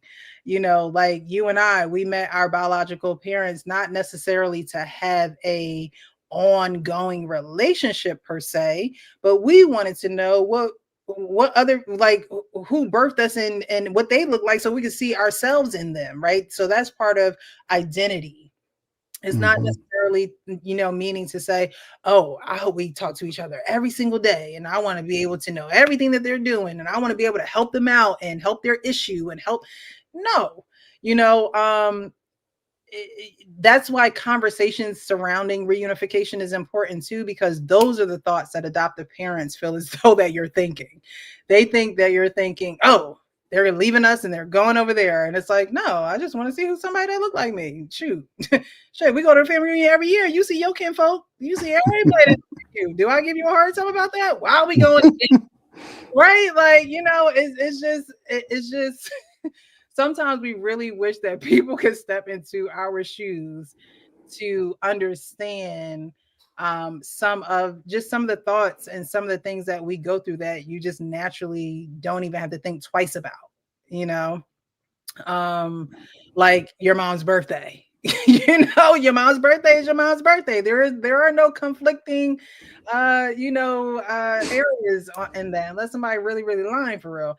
But when you're adopting in foster care, they can give you any information they want to give you, and there's really no way of verifying that information, especially in states where they sealed adoption records, and they made it harder for adoptees and foster care children to really know their origin stories. It wasn't in Jersey just unsealed those records maybe 3 or 4 years ago. So it wasn't that long that Jerseyans were still in the dark about their origin stories and their adoptive record or their birth records and original birth certificates. We got another hot question in the chat. Mo firing them away. I know. I love the engagement. Keep them coming. Were you guys satisfied with the answers your bio parents gave you as to why they gave you up? Well, I always said that I respected my biological mother. When I met her, she pulled me aside and she brought me in this bathroom. I'll never forget, small bathroom. And she looked at me and she said, I'm sorry. I really couldn't take care of you guys. I prayed for you every day. And I just thought that was just the most accountable that I probably had ever seen somebody, honestly. Like, she could have came up with all these excuses. She could have, my biological father didn't even know I existed. So, there's really no story behind that. He did say if he did knew that I existed, he would have never let me go into the system. So that was comforting. But with my mom, it was, I'm not going to make up any excuses. I'm going to face it head on. And she did. Now, she didn't tell that to all of my siblings. She just pulled me aside. I don't know if it's because I was the oldest or what, but it was just like, after that, I really didn't have any questions for her. It wasn't, why weren't you there? Why did you do this? Why did you do that? After she said that to me, once people take accountability, child, you got to drop it. Like, when somebody take accountability, it's just like, I don't even have anything to, rebuttal that. You took accountability. That's honestly one of the best things that anybody can do when it comes to a broken system that, we were in. Take accountability and keep it moving. So was I satisfied?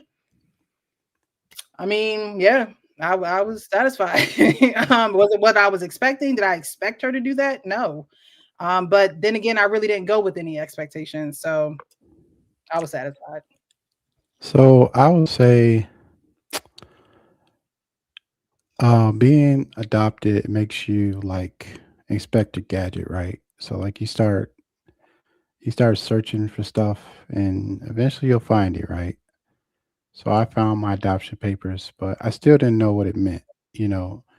And so when I met my parents, they didn't necessarily like apologize or um they were they really didn't say why, but um I was at a place in my life, no matter no matter what they said either way, I was going to be okay with it, right? Like cuz I wasn't like Precious said, I just wanted to see like who I look like, and one day I'm going to put a picture up and I'm going to show you guys so you can see.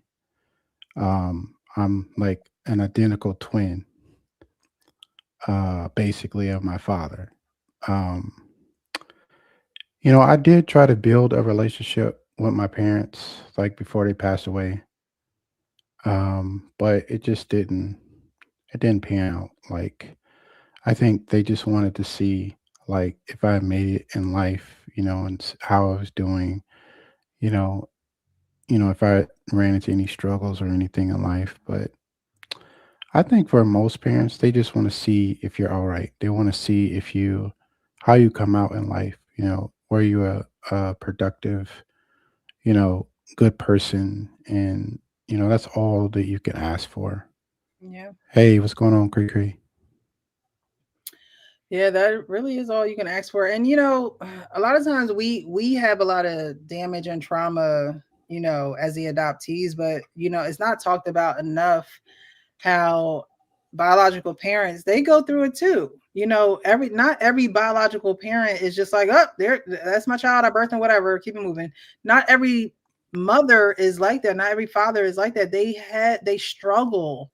Look at that mother that in that third video. That is serious heartbreak of having to relinquish your child to the system. Every situation is not, oh, this is a bad environment, and so we got to take you out of this environment and put you elsewhere. There are certain situations where you have no other choice because your words are being twisted and maneuvered in a way where you Hmm. become a candidate for relinquishment of your child. So that it's so many dynamics in this family sector dynamic of adoption and foster care. I'd imagine if your adoptive parents were horrible, you hold a grudge with your birth parents. um I would think most people who are adopted and they have a what they call a success adoption story, and that's just an adoption story where there are people who just feel as though that adoption was not traumatic for them. Um, but I would think that if you had that type of story, that you would hold a grudge against your birth parents just because of the job that the adoptive parents did versus what the biological parents could do. Um, I know that there is sometimes a silent grudge held between the biological parents and, excuse me, the adoptive parents holding a silent grudge against the biological parents, just because there is just they got a one up on them, right? Like you're the birth parents, but we're the adoptive parents. And, now we get to have control over your child who is now my child. And then that power struggle goes back and forth. So many gray areas. There's so many gray areas in being a foster kid, being an adoptive kid, being an adoptive parent, being a foster parent. There's so many gray areas. Nothing is ever just black and white. We work in the gray in this sector all the time because none of our stories are a monolith. They're similar in many ways, but they're also different in many ways. But that's what allows us to relate to one another, because where I was weak or where I may have lacked in my adoption story, I see doing these lives 3 a.m. I don't know. You want me to call you Leon? I know I'll be calling you Leon. It don't matter. You know, where things that were lacking in my adoption story seemed like they were stronger in your adoption story. And then there were things in my biological, I was able to form a relationship with my biological dad and things like that, where you weren't able to do that. And we're able to share our stories to kind of bridge those feelings and those thoughts and those, kind of those, just the lack or the deficits, right? We always talk about being adopted starts with a loss. Well, when we can have these kind of communications and these lives and these conversations, we're able to see the loss in a different light. Like we're able, or even able to see the gain, the gain of a family or the gain of a adoptive parents, and we're able to see it in a different light when we share amongst each other, when you guys engage in the chat. Because sometimes y'all be telling y'all business too, and you or anything, but it's part of the whole story, right? It's part of being a part of this community. Yes, navigating life isn't easy. So what would you call an adoption success story? What would I call it? What does it look like to you? Like, so for example, we could just use ourselves as an example. We both work in pretty good careers. But that just didn't happen, right? That you had to formulate that. Like you had to get that work ethic from someone. You had to get direction from someone on, this is what you need, not what you need to, this is what you should do in life. Like this is, like for me, for example, my dad, he worked at GM, and my mom, she was she worked at the hospital. So those are blue collar jobs, right? So I wanted to do the same thing. But my story isn't in the plant because I tried that and yeah, no thanks. But my story is more of a mental thing, right? Like, so I like to use my brain to think and do my job. So that's what I did. And so that's why I went into a technical career. And so, but is that something that somebody had to tell you to do, or is that the nature of who you are? And because that's the nature of who you are, it works. You work well in that profession. So when I was in middle school, I had told my mom I had seen a training, like you could take a training at a Votech school, and then like if you liked it, you could go to it in high school. And so I took like electronics and radio TV class in the summer, and I loved it. Like I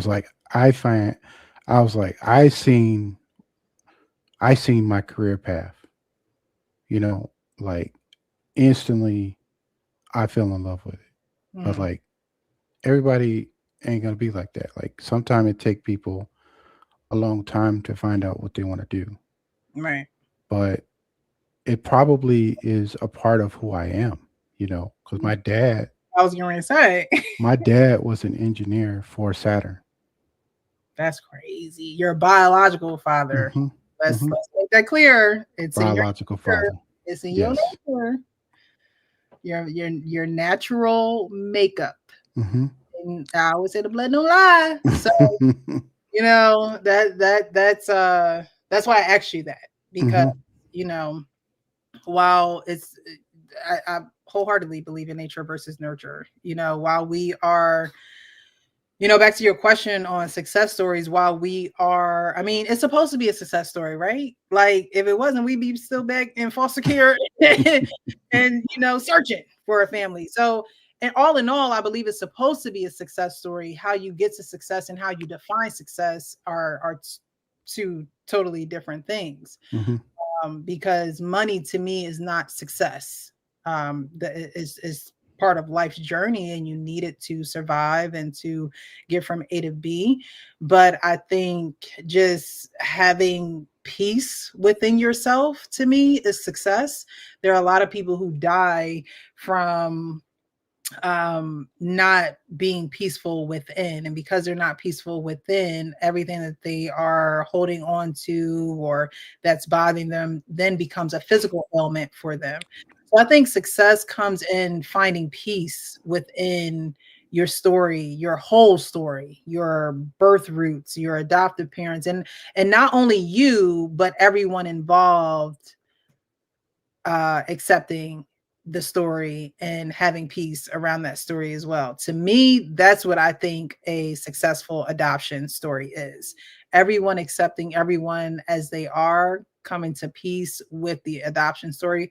Because like I said before, if you're going to adopt kids, you're in the adoption community.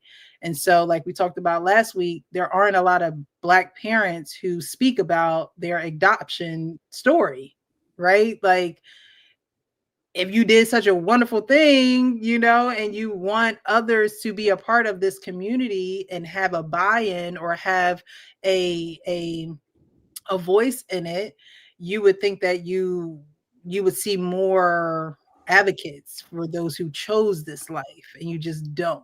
I see a lot other colors, races, shades, and faces, but not a lot of Black families who come to the forefront and say, yes, we chose this. And this is the honest to God truth of what we went through during this experience. And we're not saying this to put our business on Front Street. We're saying this because other people are going to choose this path of family as well. And if you're going to choose this path of family, then you should be prepared for what may come down the line. The things that the caseworkers and caseworkers, we saw the two caseworkers we was dealing with. I don't ever want to see them again. Caseworkers that were exposed, these are the people that are literally giving you, the suggestions on what to do with kids that are not kids that they've been just writing observation reports for, and kids that they're really not intimately connected to. They literally transport them from A to B, A to B, A to B, A to B. They have no real relationship with this child. And so I always encourage you want to be a success story, indulge yourself into the community, because that's the only way that we're going to continue to have success in this community, is when people are honest and real about their experiences. And, everything else fades, everything else comes and goes. But being able to sleep at night peacefully, knowing that you're able to be an advocate, or you gave it a shot, or you are someone that someone can run to when they, like you said, a listening ear. To me, that's success. Money comes and goes. My mom always said, whatever you do, be the best at it. I'm in sales. I like to build relationships. I like to talk, right? And so that's what I do. And I'm damn good at it, right? Because that's what I like to do. Was I told to do that, or was I pushed in that career? No, I stumbled on it by finding who I am as a person. I found who I am as a person. I found what brought me joy, and what brought me joy was actually serving others. And so I worked in the restaurant.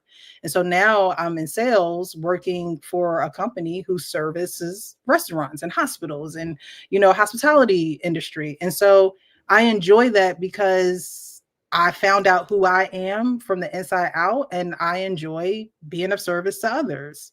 And so now I make money from it, right? So that's really what success is, knowing who you are, to put your gifts out into the world, for it to be lucrative for you. And it's not because you're looking for the money, but you're so good at what you do, the money just comes. That's, to me, that's success. Not necessarily looking at a dollar amount, but really looking within yourself to know who you are, so you can be real with yourself and real with others. Like I always say. No, I just thought I'd ask that. I don't think I ever asked that question. And I think it's relevant because there are people who don't find themselves or stay angry or stay in trouble, or do things that could be out of character, but they didn't know how to channel their energy when they were younger. And they basically, you know, can't figure out like their life, and I think it's important to show those success stories because sometimes I think there is a negative connotation to being adopted because they think that you're going to rebel. Um, and I just didn't have that vibe in me when I was younger. Like I was I did. quiet. I did. I was quiet. I mean, I don't know. Will you be able to repost that interview we did? Or do you want to, or will we have to do another one? Yeah. I would have to download it from Instagram. Was it the first one? It was like the first or second time, I think. It was like back in October. Okay. I'm just reminding myself. Child, today's the last. I'm in sales. Today's the last day of the quarter. When I tell you, it's been. So for those that don't know, when I met Precious, we did an interview. She interviewed me, and so we kind of go into my story, right? And so I wanted her to be able to repost it, or we could just do another interview. Okay. I'll definitely go back to the live and find it, and we can go over it and kind of make that a reaction video. Mm-hmm. Unless there are certain things, but you and I discuss it on the background of what you want to talk about from that live. But I'll definitely pick it up out of the archives. That's when we were going live on Instagram. Mm-hmm. Before I came back to YouTube. So, all right, we're going to do the final words on this live. Excuse me, because I need water. I need my bed. Fighting for my life over here. We usually go for an hour, but tonight's conversation with everything that was going on in these videos took a little bit longer than an hour, and I'm okay with that because these things needed to be addressed and brought to the platform and to the forefront. But we're gonna go ahead with final thoughts. And guys, of course, if you enjoyed the live, support the platform by liking, sharing, subscribing, and then I always post my Cash App for you to support monetarily as well, so I can get my matcha lattes in the morning. Final thoughts. I really enjoyed the videos. It gives some context to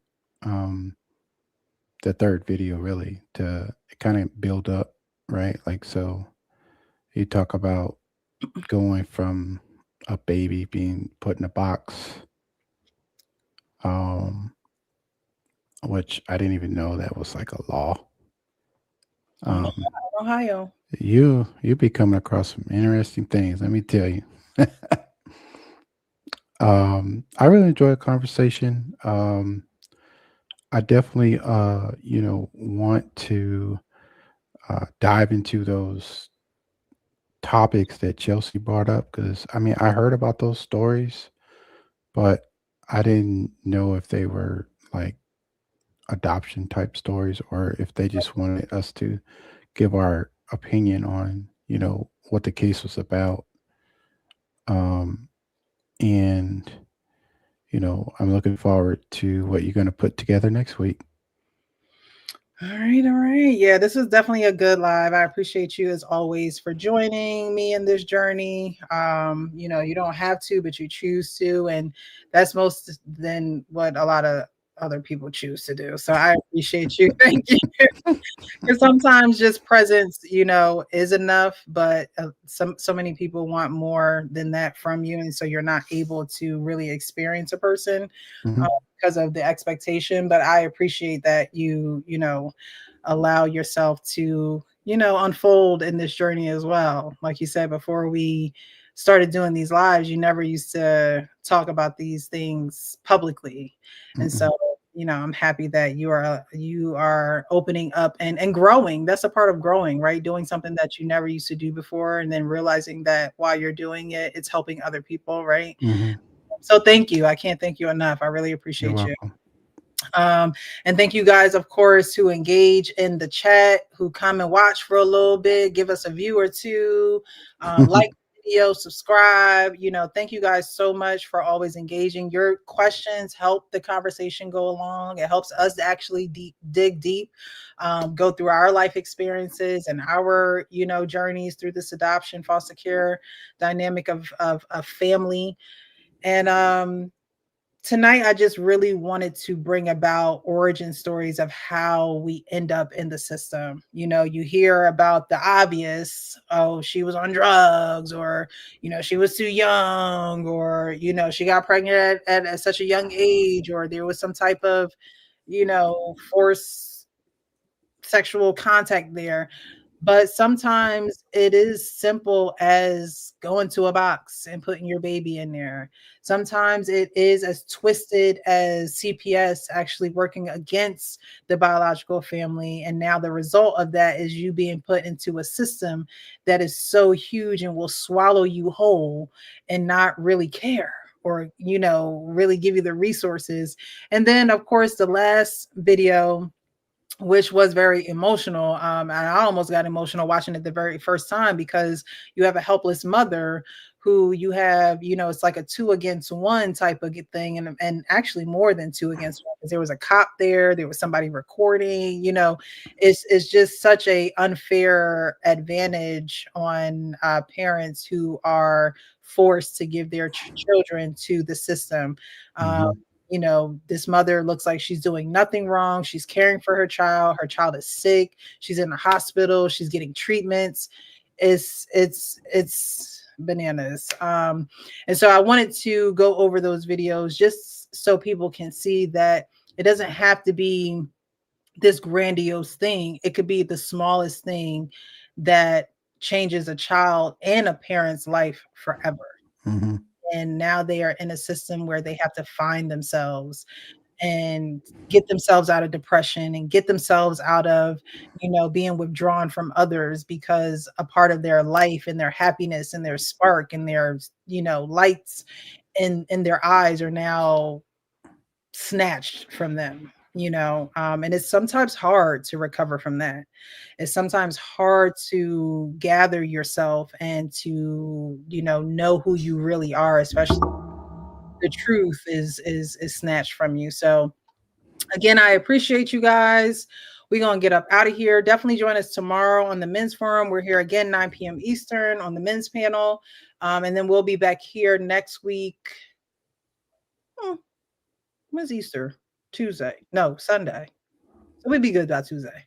All right, you know, Andy.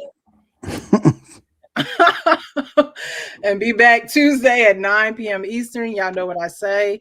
Be real with yourself so you can be real with others. But I appreciate you guys for joining us on the Adoptee Foster, where we say the uncomfortable things out loud. See you guys next Tuesday. See you guys later.